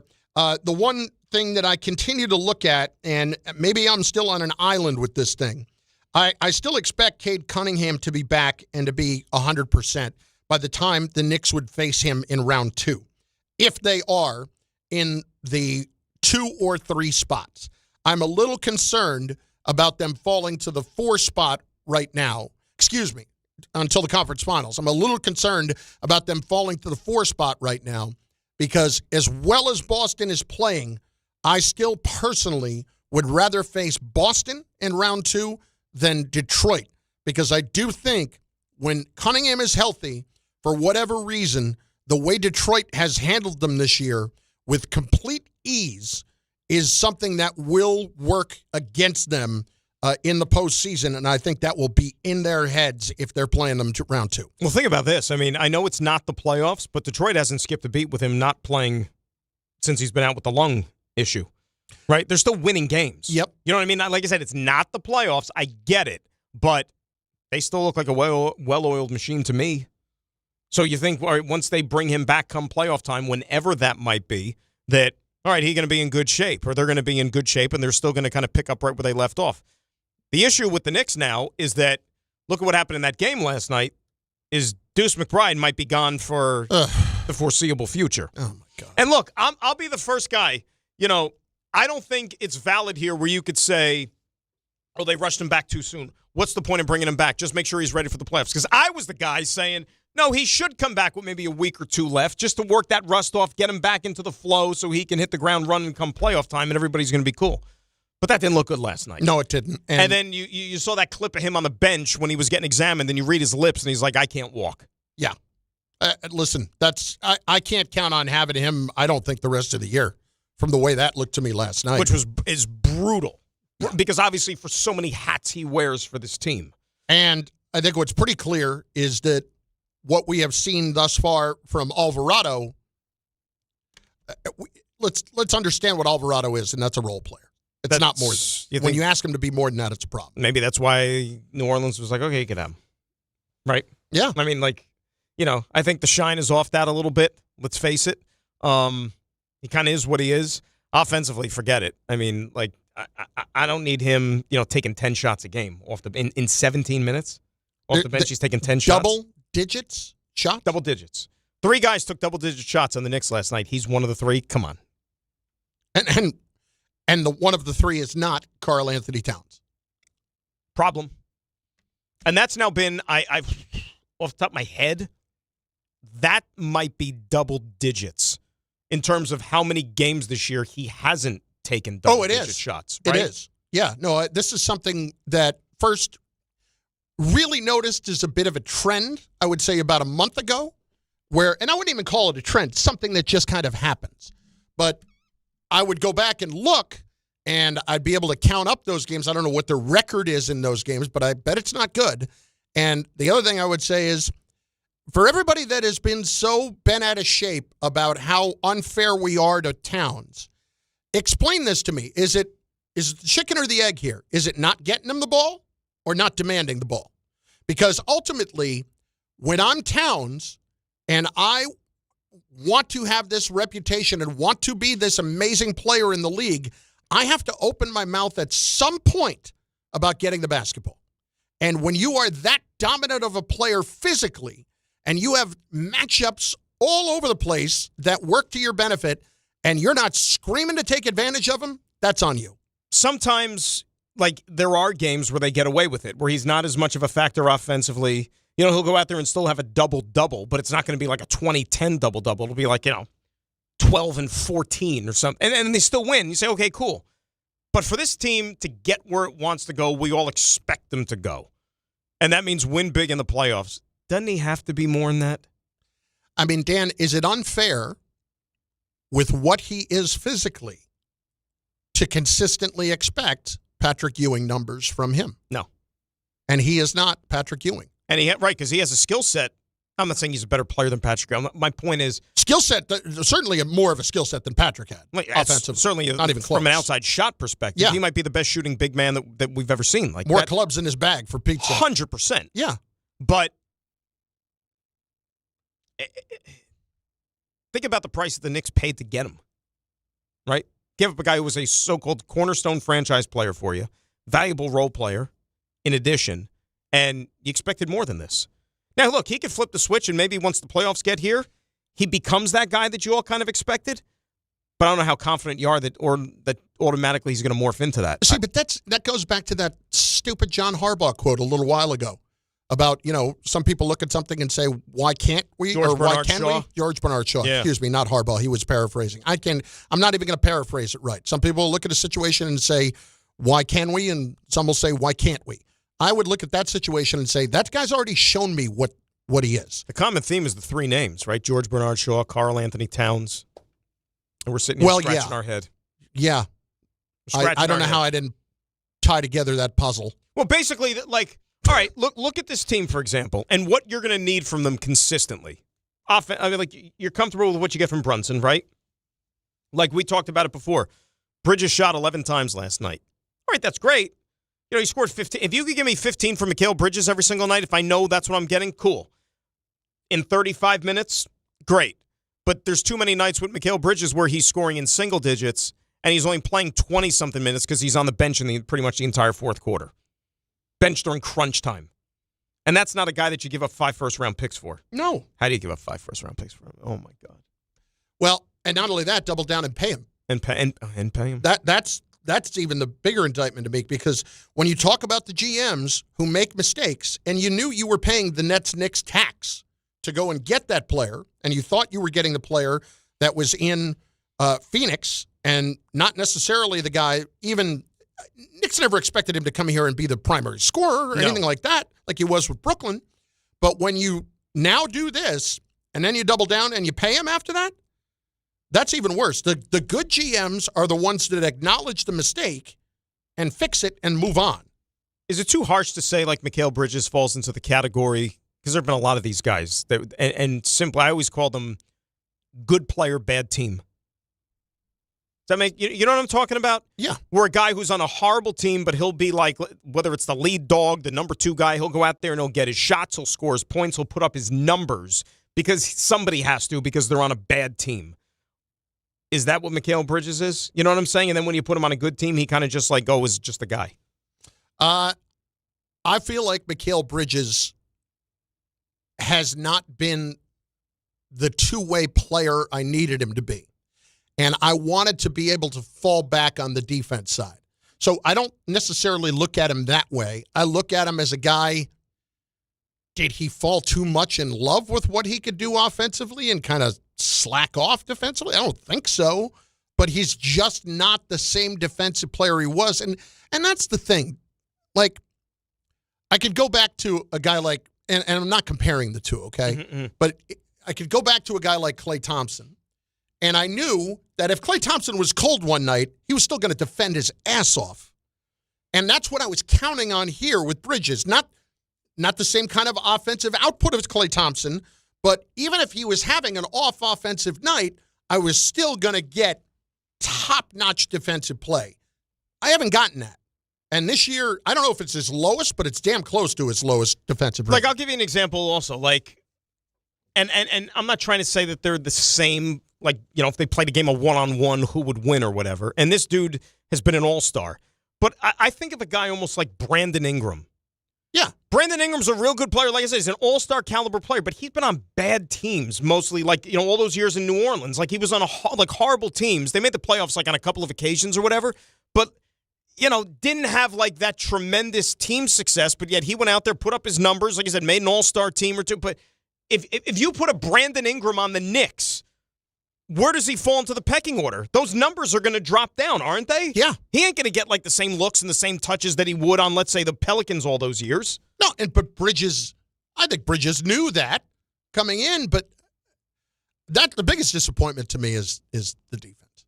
It's just, we're supposed to be about defense on this team, and then last year it fell off, even with Tibbs, and this year it's fallen off even more with him. And the Knicks defensively, I think you could actually go and look statistically. I think they're even a hair better than they were last year. But that one, they went through a long stretch there where like the net. Everybody loves the net rating. That's like now the new cool term in the NBA. Like their defensive net rating was like number 1 in the NBA for like I don't know how long the stretch was. Like right around the All-Star break, maybe even like just preceding that and coming out of it. All right, fine. But the problem is like even with Tibbs, like you said. Last year, right after they made that trade with Minnesota, the cat trade, they became a finesse team. Yeah, they're not a gritty team. You got rid of Randall, you got rid of DiVincenzo, you got rid of Hartenstein, right? You became a finesse team. Yep. Even with a coach who preached defense and was an old school taskmaster, you were a finesse team last year. You're sure as hell a finesse team this year. All right, you go out there and get your stops on occasion, but nobody's looking at this Knicks team anymore and saying, oh, yeah, that's a defensive first team. No way, shape, or form. Right now, I give you the choice. Yeah. Round 2, Detroit or Boston. Who would you rather face? I still, and we talked about this, was it last week or what? I still think I'd roll the dice on Detroit only because that Boston team's been here before. Yeah. They know what it takes. And I know, like, 'cause remember, we got into a big debate about it last year. No bottles or punches were thrown or anything, but we had a nice, healthy discussion. Not how I remember it. There were, like there's people out there, and I was going to use a different term, but I'm trying to be kind. There were people out there that were chiming in saying, well, what happened last year? Knicks just beat the Celtics last year. I mean, hello? You're really going to base what happened last year to this year? How can you do that at all in sports? You're a fool. Kansas City Chiefs were in the Super Bowl last year. This year, they didn't even make the playoffs. You know what I mean? Like, one year has nothing to do with the next. Nothing. Teams, if you meet them one year, you might meet them again the next year, you could have a totally different outcome. Right? Yeah. I mean, like, think about it. You felt confident playing the Pistons last year. You feel confident playing the Pistons this year? I don't, and this is why it's hard for me to say, but it just looks so one-sided this year when you faced them. that still feels to me like the team that I want to push off. Now, to your point, what would bother me is not only have the Celtics been there before, they're going to have a target on the Knicks because they're going to feel like they should have never lost to the Knicks, and they're going to feel like they missed an awful lot of open shots last year that cost them ultimately in that series. 1,000%. And they heard the fallout. Whether it was from the fans, the whatever, I remember putting up the street signs in New York celebrating like they won a championship when all they did was win a second-round series. They haven't. And you know what? You know that coach. That coach has got a ring. That coach is one of those dudes that probably does not let the guys in that locker room forget things like that. Oh, no. Absolutely not. He knows the right buttons to push. He's got a Karl Anthony Towns Boulevard sign up in that. 100%. In that 100%. 100%. 800-919-3776. It's been a while. I haven't talked to Richard in a while. Do I have the Richard? I don't even know if I have the Richard warning. First of all, I don't know how you let me get past the fact that it's 12:20 and Bart's not here. And no, I blame them. I blame Tom Bauer, who is the guy that should be doing the Power Hour. Tom, without offending anybody, do you think you can pull this off? I think so. What do you mean by offending anybody? Just don't worry about it. Just go ahead. You want me to blow my vocal cords out? I can. No, try and I don't do want that. you to do that. I don't want you to. I don't think that's offensive at all, actually. All right, let me take a swig of water here first, and you set me up. Yeah, stay hydrated. That's important. You set me up. I think I just did. Hey, Tom, it's noon. What does that mean? It's the Power Hour!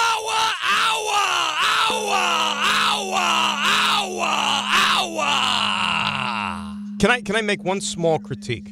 Please. And again, I'm glad Tom does it because I enjoy when he does it. These are all meant to be constructive. But from a coaching standpoint, Tom, I think you come out of the gates way too fast and strong. Yeah. Like if you maybe like not like foot to the gas, maybe just like ease the pedal down, then you'll be able to kick it up to 60, 70, 80.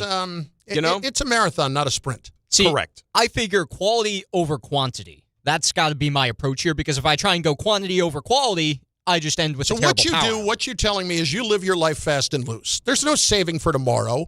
There is, I am going to take every last dollar and blow it on cocaine and strip clubs. That's you. He's Bill Murray in Groundhog Day. You got to live life in the moment. I can do whatever I want because tomorrow I will go doesn't and happen. I will rob this armored car. Yes. I will go and I will eat everything I want in this diner. Yep.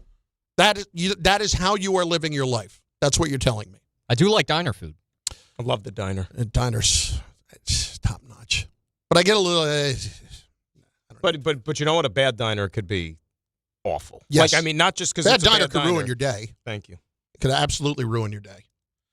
Made a call yesterday that I wasn't really sure about, and it kind of threw off the rest of my day at the diner. In fact, the breakfast potatoes, like I don't love the hash browns, if you will, or the home fries. Well, here's the thing. Mm-hmm. Different places in this country, they call them different things.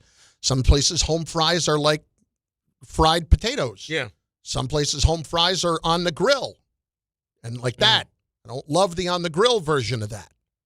Try to get it well done. It's just not great. So where was this? It was at a diner in New Jersey that doesn't need to be named.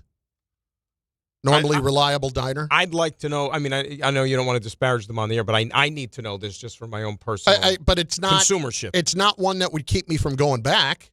It's not a deal breaker. I would call it an isolated incident. Because normally they've been reliable. Yeah, normally, but it just it threw off the entirety of the rest of my day. Can I tell you something along those lines? Our buddy Harvey, who works here, sure, right? We're doing the Ranger game yesterday, and he was telling me about his breakfast issues in the city yesterday. Went to a deli. I'm not going to name it. Went to a deli, ordered an omelet, and they had the big old menu on the wall. He knew he was in trouble when he gave the order to the guy, and the guy did one of these. Turns his head around and look up at the menu, like what exactly was on said omelet, and then proceeded to ask him questions about like what he wanted, and when it's right there, like that's what's supposed to be in it. Yeah, not a good sign. Didn't get the impression it was his first day or anything, or just... That's what I said. I said it might have been like his first or second day on the job and not familiar with the menu yet. But When you go and you want to get something to eat and it's clear that the person is really not on the same vibe as you about how this is going to go, it's dispiriting. Like if you go to McDonald's and you order the Big Mac, and the guy's looking up as to... Wait, there's mayo on this? There's, yeah, like, you know, then you know Wait, you're in for an special adventure. sauce? What the hell's the special sauce? Oh, it's special. Bart Carlin, ESPN New York YouTube channel. We are taking all of your comments over there as well, including, I don't know about you, the highlight of my weekend. Baseball has gotten something so right, and I cannot wait to talk about it. I cannot. It made me miss one of the worst to ever do it. That's next on ESPN New York. Monday with Hahn and Rosenberg is second in the East out of reach for the Knicks after a loss to the Thunder. Can UConn carry their epic comeback win over Duke to another national championship? Now ahead to Caden Boozer, and a steal! Mullins gets it! It's Caravan to Mullins, long-range three! Oh! It went in! Hahn and Rosenberg today at 3 on ESPN New York and streaming live on YouTube. Do you owe $10,000 or more in credit card debt or personal loans? With credit card debt at all-time highs, Debt Relief Advocates is urgently notifying consumers of debt relief now being made available designed to aid consumers with out-of-control credit card debt. Those who qualify and enroll for this relief program may only have to pay back a fraction of what they owe.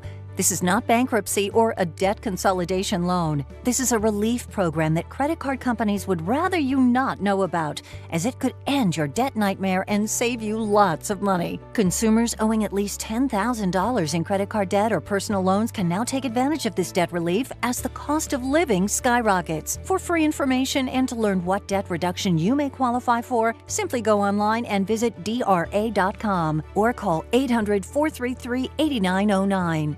800-433-8909. Again, that's 800-433-8909. Tonight on SNY, Francisco Lindor and the Mets head west to open their series against the Cardinals in St. Louis. Coverage begins with Mets pregame tonight at 7 p.m. on SNY and streaming live on the MLB app. Hey, New York and New Jersey, Boost Mobile has an unlimited talk, text, and data plan that's only $25 a month forever, meaning you'll only ever pay $25 a month for the rest of your life. Who wouldn't want unlimited wireless when it only costs $25 a month forever? If you don't, you must be one of those people who enjoy overpaying for their phone plan. $25 a month forever is truly as good as it gets, so go online and switch now at boostmobile.com. After 30 gigabytes, customers may experience slower speeds. Customers will pay $25 a month as long as they remain active on the Boost Mobile Unlimited plan. Time to bench those other job sites and let ZipRecruiter help you build your championship roster. What's the advantage? Well, with ZipRecruiter, when you need to hire someone fast, you get them fast. But you also get the MVP for your team. Plus, ZipRecruiter doesn't make candidates wait to take the shot. It passes the ball right to them.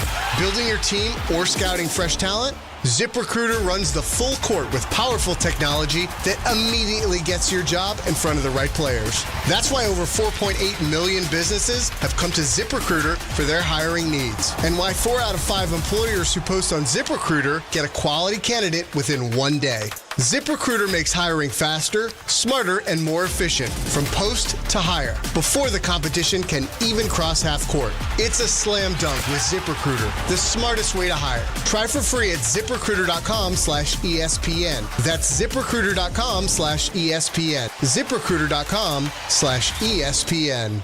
Life is motion, but for Jaime, debilitating pain in both hips brought everything, including family time, to a halt. Every doctor told me the same thing. They would do one hip at a time. At White Plains Hospital, Dr. Jacob Totka's unique expertise provided an alternate approach by replacing both of Jaime's hips on the same day. In just 2 hours, I got 2 new hips, and I went home that day. White Plains Hospital, among the best hospitals anywhere that just so happens to be here. A member of the Montefiore Health System. Gold prices are soaring and silver is near an all-time high. If you've got gold or silver just laying around and you want top dollar, then go to the Estates Roadshow this Friday through Tuesday at TMT Cash for Gold in Old Bridge. For info, go to tmtcashforgold.com. Smalls here. What if you could enjoy the flavor of a cocktail without the alcohol? Meet RK Zero Proof, a pioneer in the alcohol-free spirits category that delivers bold taste and a warming sensation, but with zero alcohol, zero sugar, zero carbs, and 0 calories. So you can celebrate with friends, unwind after a long day, and wake up tomorrow feeling great. It's all the ritual of a drink without the regret. Discover RK at rkbeverages.com. That's ARKAY beverages.com. RK, the spirit without the alcohol. Empower. After wanting one for years, Kevin is finally enjoying his new hot tub. This is the life. He worked with Empower to help him get good at money, so now he could be a little bad. Oh, no, not my phone. Oh, Kevin. Kevin's phone may be in hot water, but his finances aren't. Invest well, live a little. Start today at empower.com.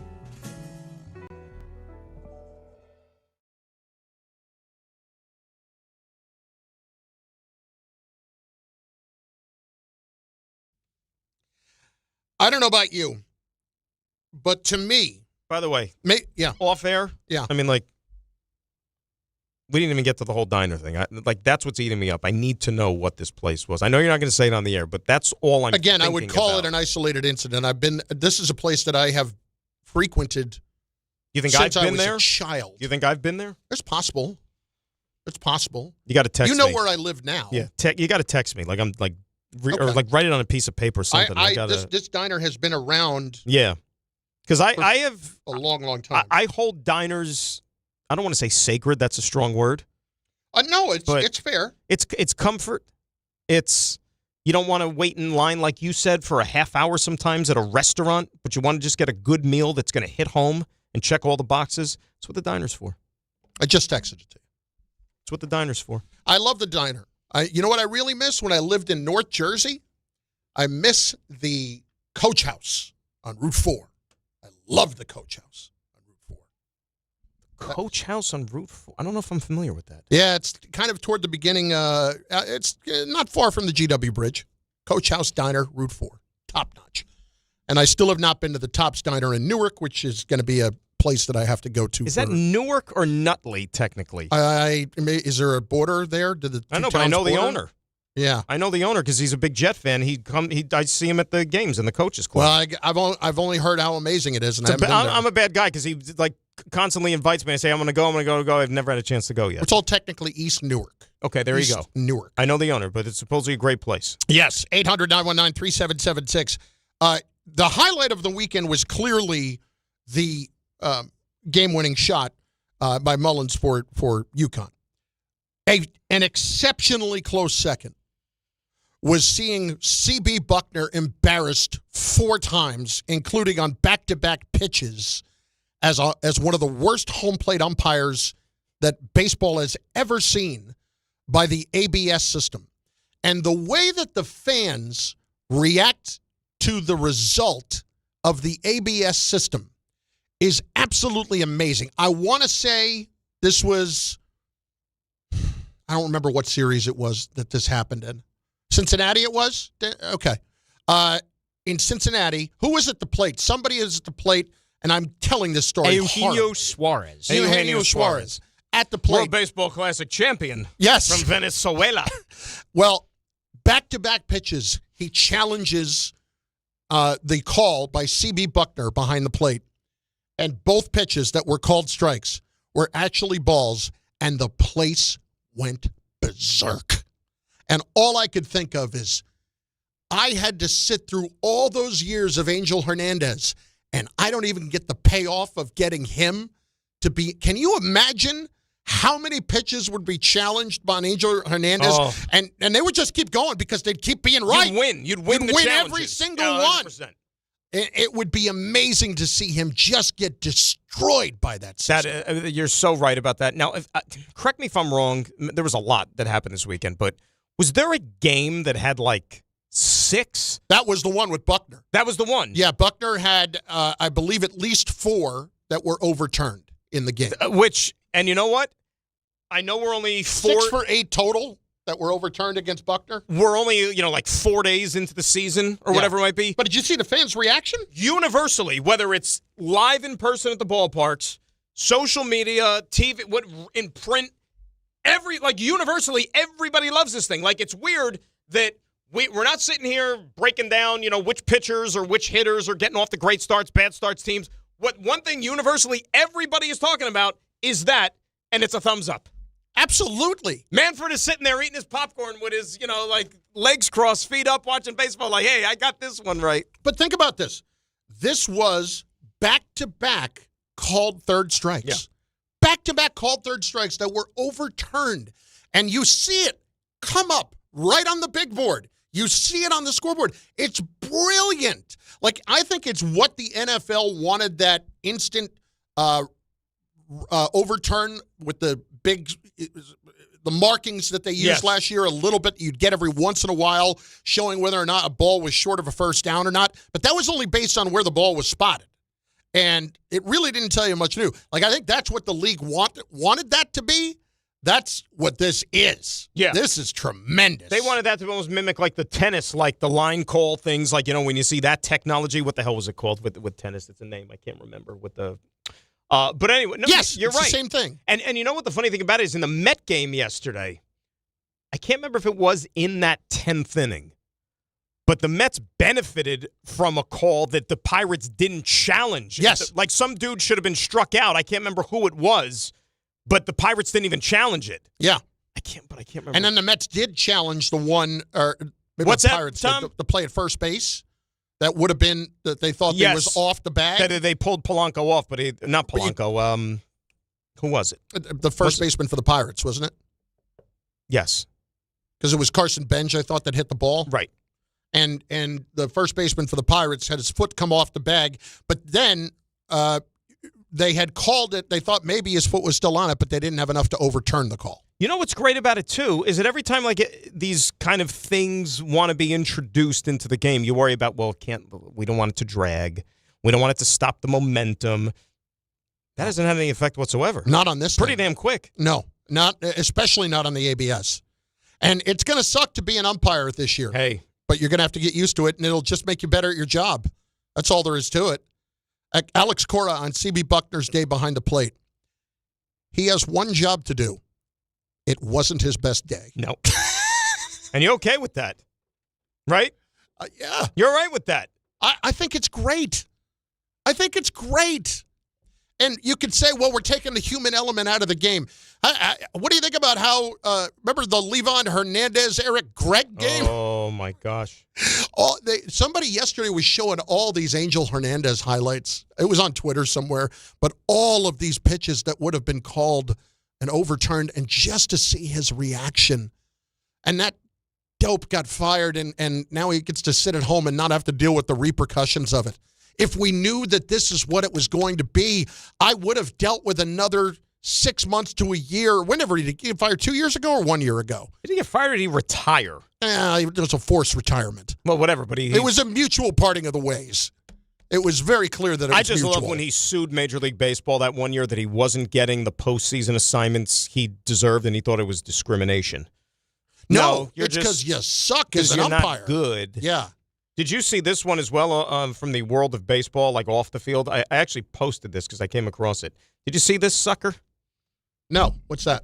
That's your big boy, your giant, obviously like beverage bottle with a straw thing, a souvenir cup with Ohtani's thing on it. Is that like a Stanley Cup kind of thing? Kind of, you put a bunch of soda in there and drink out of it with the straw. But, all right, but is it like a standard stadium souvenir cup, or is like it like a yay big? Oh no, but it's not like one of those special cups that people lug around and drink gallons of water out. No, Okay. not that. But you see the price of this bad boy. I'm going to take a stab here. How many ounces? Does it say how many ounces it is? Does not say the ounces. All right, I'm just going to say tall boy right there, Ohtani on it, large soda, souvenir cup. I'm going to say that was $9.25. I wish I lived in your world. That number on the top is the price, my friend. No, it can't. That is. How is that possible? $75.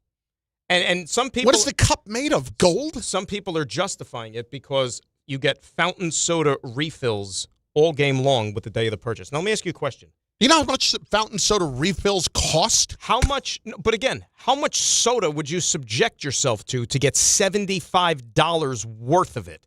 And what are you doing to your body? I mean, you want to drink that much soda in well, one you're throwing day? your body into a diabetic coma. And not only That's that, first. too. Somebody pointed this out to me also, that if you get, like they have the souvenir cups, like they do it. Seriously, that can't be just the souvenir cup. Like, I would want to know what it's made of. Like, that would make me think it was like a Stanley cup kind of thing. But think about even when you get your brand. your souvenir cup, like of soda, which is like yay big. You pay an extra little more for the souvenir cup, and it's like a medium. Right, but think about how fast the soda goes flat, for example. Oh, absolutely. You know what I'm saying? Like, it's horrible. So unless you're like on a soda Nobody's drinking monitoring contest, any of that carbonation. Right. So think about the carbonation gone. You got to then go up for a refill. Like, how much soda you keep having to funnel through? Because if you buy even the one souvenir cup at like Citi Field or Yankee Stadium, after about a half an hour, the thing is just basically like a puddle of liquid. That can't be. I'm telling you. Let me open it up again. $75. That is true. It was $75, and all it came with initially was free refills on the day of purchase. And now what does it come with? Now they changed the price down to $69. Same thing. And wow, they knocked it down $5. Yes, but now they changed it so that way you get refills all season because they heard enough complaining that why am I paying $75? And two, why am I only getting refills for one day? How you're allowed to actually bring something of that size into a ballpark? I thought you can't bring any food or water into the ballpark. Well, now, that's an especially empty a giant container now. I guess that's why. I don't know. So big. I know. Right? But that still doesn't even. You know how much it costs you? You know how much that costs them? Pennies. Pennies. At most. Fountain soda. Pennies. At most. There's no way. $69 they dropped the price to. Tom, how many ounces is it? I'm trying to figure that out right now for Like, you. if I go to 7-Eleven, the greatest thing about the Big Gulp is if I got a 24-ounce Big Gulp and then I put it next to a 76-ounce Big Gulp, you know what the price difference is? Nickel. Negligible. Negligible. Not even. How many Big Gulp options do they have? I don't know. Like size-wise. I haven't gotten a Big Gulp in a while. I can't remember the last time I got it. I can't remember. Yeah. I mean, forever maybe. But I've gotten them. I certainly have had them. But then I just think there's so many problems because then you got to you're going to the game. It's like, I got to clean out my Ohtani cup and lug that thing with me. Now I got to lug it with me. Yeah. Remember to bring it because God forbid if you forget it or if you don't bring it or there's an issue with security or something like that, then I don't have my cup, which I paid $75 for already, and I'm going to have to spend more money on soda, which I thought I had covered for the rest of the year. That can't be even just the simple souvenir cup, because when you put that thing through the washer for the first time, half of it is gone off the side of it. You're going to have to hand wash that thing. There you go. See, you get it.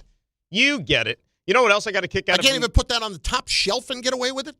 By the way, did you see Edwin Diaz made a couple of his first two appearances with the Dodgers? I saw he was wearing number 3, and I saw the Timmy trumpets. Very weird. Yeah. They had a live trumpet player both times. I did see that. Yes. Now, is that going to be a season-long thing, or was that just the opening series? I can't imagine it's a Are they going to? I mean, the Dodgers have more money than God. They have it in the budget to pay for a live trumpeter. What do you do for a living? Well, I work at Dodger Stadium. Really, that must be cool. Yeah, it kind of is. They pay me, let's just say, they pay me $200 a game to go out to Dodger Stadium. And if Edwin Diaz comes in the game, I play the trumpet for roughly a minute and 30 seconds. 3 bars, essentially. And that's it. And if the Dodgers are losing... Do you get benefits with that? No, I'm a 1099. Yeah. If they're losing, I don't do anything. Yeah. Essentially, because he's not going to come in the game. Or if Edwin Diaz has pitched 2 or 3 days in a row, maybe I'll get the day off. You know what was funny? I saw one of these videos that went viral, too. Again, Dodger Stadium. The day they were, I think it was the home opener, when they were doing the ceremony, introducing the players, the pomp and circumstance, welcome back your champions, because you could see it on like the video board happening live. They're like showing it because this was taking place in the bleachers. Like a brawl, like 2 women like going at it, fighting, ripping each other's hair. This is before the game. During the pregame welcome back the champions ceremonies. And of course somebody's filming it all. And this is all going down like before they even threw a pitch in the game. The most surprising thing is that it was pregame and there were people there before the game at Dodger Stadium. It's a good call. Can you text me that picture? Because I have a Dodger fan friend who is so thoroughly aggravated every time I point out that the Dodgers are the new Yankees. She cannot deal with it. By the way, she will not acknowledge that it's the truth. Said diner, never been to. You've never been to Dodger Stadium? No, the diner. Oh, the diner. Yeah. I've never been to it. Okay, well, listen, normally I would tell you it's excellent. I think I've heard of it, though. Yeah, it's excellent, but they had an off day this weekend, and it threw off my Now whole... you have notifications silenced. I don't do that ever. Here's the thing. Yeah. Why?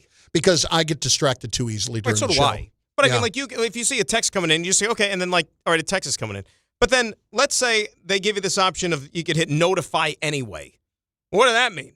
That means it's an emergency. You could cut through. So it's going to cut through. So basically, your wishes to silence notifications really doesn't mean a damn thing, because if the sender still wants you to see it, they're going to hit notify anyway, and it's almost like it doesn't happen. If the sender thinks it's important enough for you to know immediately, yeah, you are breaking right into my day. You don't care about whatever my silence of notifications is. The only reason I do it is because I have no attention span whatsoever. Oh, I don't either. I work with somebody, believe it or not here technically, that 24/7 has notifications silenced. So they just don't like being disturbed at all. All right, well, that's a bit much. Yeah. The NFL draft is coming up. Is that what I'm reading? It's coming. Yeah, that's it's coming a bad up. job by me. 3 weeks. The NFL draft is coming up. You believe it's only 3 weeks away? Where's the time gone? I'm looking forward to it. In Pittsburgh. It's going to be good. Yinzer. ESPN. Permanente Brothers? Huh? Permanente Brothers? No. That's not a thing? No, not for me. If once you introduce coleslaw, I'm nope, out. I'm out. And I did it once. My body decided that was the only time I needed to do it. It was bad. With Xfinity, you already enjoyed ESPN as part of your TV lineup and live games with daily sports coverage and expert analysis. And now the ESPN Unlimited plan is available at no additional cost, giving you access to additional ESPN content in the ESPN app, including more must-see action like WWE Premium live events, on-demand programming, and originals to explore. Visit Xfinity.com/your-subscriptions to activate ESPN Unlimited access. Then start watching in the ESPN app. More from ESPN, all in one place. Baseball fans, listen up. FanDuel is giving you a chance to call your shot with daily dingers. Joining the action's easy. Just make your free pick on who's hitting a home run in their game, and if you're right, you'll get a profit boost to use on your next bet for a chance at extra winnings. It's just another reason why FanDuel is the home of home runs. So whether you want to get on board with Juan Soto, Aaron Judge, or someone else around baseball to hit a homer, head over to FanDuel.com/local to opt in for daily dingers and make your free pick on who's hitting that home run. FanDuel is giving you a chance to call your shot with daily dingers. FanDuel, an official partner of the MLB. Must be 21 and older and physically present in New York. No purchase necessary. Opt-in required. Bonus issued as non-withdrawable profit boost tokens. Restrictions do apply, including any token expiration and max wager amount. See terms at sportsbook.fanduel.com. For help with a gambling problem, call 1-877-8-HOPE-NY or text HOPE-NY at 467369.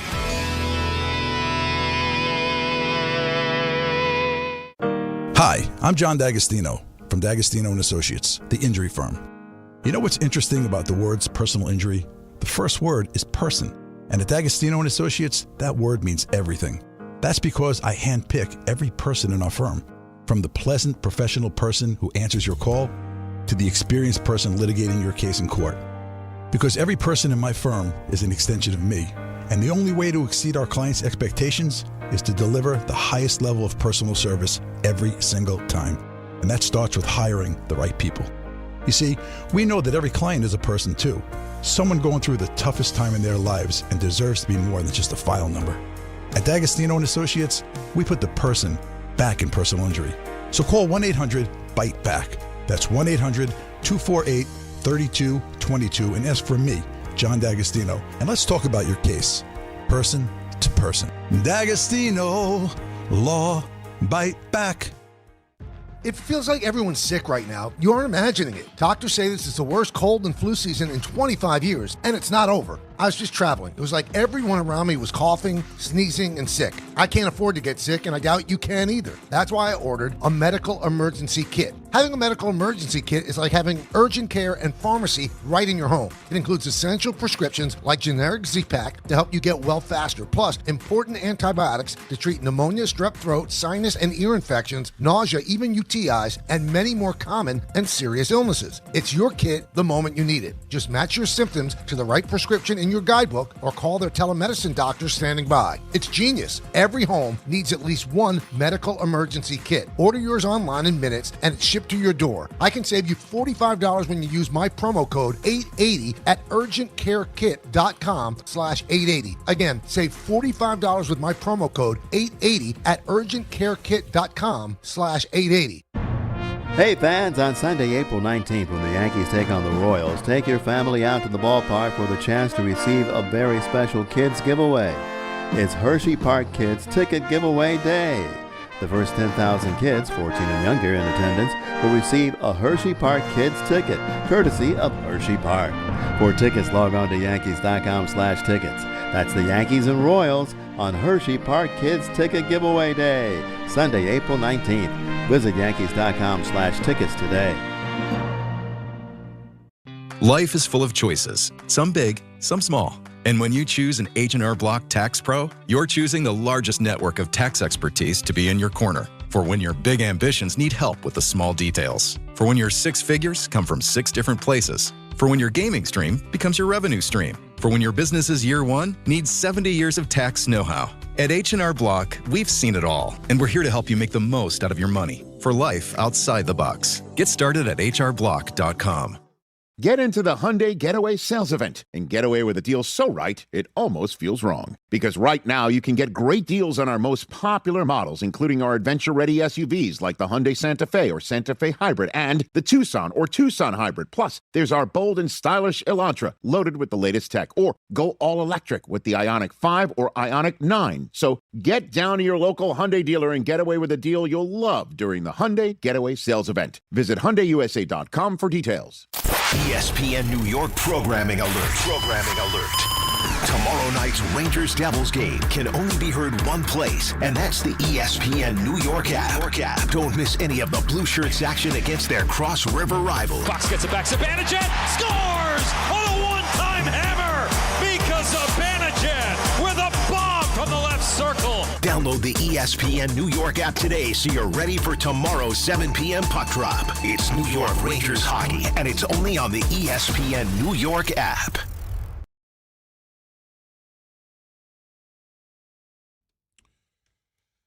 ESPN New York programming alert, people. Tomorrow night's Rangers-Devils game can only be heard on the ESPN New York app. Don't miss any of the Blue Shirts action against their Cross River rival. Download the ESPN New York app today so you're ready for tomorrow's 7 p.m. puck drop.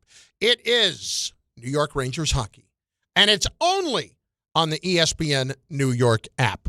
Bart and Carlin, ESPN New York, on the ESPN New York YouTube channel as well. Dan Grassa in for Bart this week. Jim Joyce, Angel Hernandez, and CB, and this fool's behind the home plate will be put on notice. That's Primo Sabe checking in on that one. This one a little harsh. Angel Hernandez belongs in Guantanamo. All right, well, that's a bit much. The difference between, like, Jim Joyce, I get it, but Jim Joyce was immediately repentive. Immediately. Yes. These other dudes. That guy feels awful about what happened.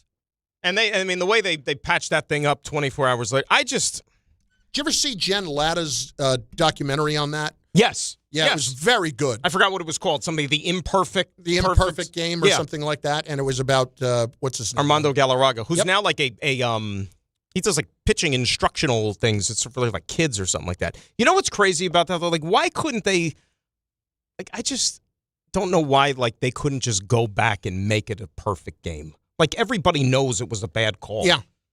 You know? It's then in that case, if you could do that, the Mets still would not have a no-hitter. Hey, guess what? You want to talk about sports myths? Like, make a list of whatever pet peeve sports, and you know that's the team I grew up with. For whatever reason, I cannot get all warm and fuzzy about that. I understand. I know, like, Howie Rose did an interview when he talks about that's one of his most memorable moments on the air, being allowed to call in that and this. to me, I don't acknowledge it as a no-hitter because I saw it as, the ball was fair that Beltran hit. The chalk, what was the third base umpire's name? Why do I forget his name? But the chalk almost hit him in the eye when it popped up. And if we had replay, it's not, you know what I'm saying? Like, I saw it. I saw it was a fair ball. I know what history will show, but I don't know. Adrian Johnson was the third base umpire. I just have never been able to warm up to that. I really haven't. Funny story about the Armando Galarraga imperfect game. You know where I was that night when it was happening? It was we're covering at the Stanley Cup Final 2010 in Philly between the Flyers and Blackhawks, okay? That was the first cup that Blackhawk team won. I can't remember if that was the night of the clincher or just one of the other games because I went to a couple of them, but we were sitting in auxiliary press. It was like me, Don was there, EJ Raddick, somebody else from ESPN, I can't remember who, but we were sitting, they gave us like a section in the upper tank in the arena there in Philly. That's 2010. That's still kind of the infancy of smartphones, right? Yeah, sure. Kind of by that time. Yeah. So we're just getting before social media, we're getting what's happening, what's following this game. He's got a no-hitter. He's got a perfect game. So it's like you're following like pitch by pitch. And then you see that he gave up a hit, and you don't know like to what extent how he it gave happened. up a hit. And then when you found out later, it was just like bonkers. Oh, my God. Yeah, I still feel awful. But you're right. If you could fix it, they should. But that should have been fixed like immediately, like that night after the game or something. Nope. Not so much. But they patch it up the next day, which, they exchanged. They had Galarraga come out and give the lineup card while Jim Joyce had the plate the next day. And that was such a warm moment, please. Brought him to tears. Jim Joyce was upset, and I give him all the credit in the world for being, because if that happened with Angel Hernandez, it would have been no. He'd still say he got the call right. But think about that, though. Now, I guess to a certain extent, you could, from a monetary standpoint, he could have made money. Like, as a guy who threw a perfect game, he could have been invited to autograph shows for the rest of his life to get a fee to come and sign a bunch of stuff. But now, like, Galarraga and Jim Joyce could go together and sign stuff and make money off it. Well, maybe that's why Joyce did it. It's all in the tank for the money. Some people think next level. That'll do it for us. Danny will be back with us tomorrow. Mañana. And Michael K. is coming up next live from the Pacific Northwest, an early trip out west. Got to be a little chilly for some late-night baseball with Mr. K, but he is coming your way next on ESPN New York.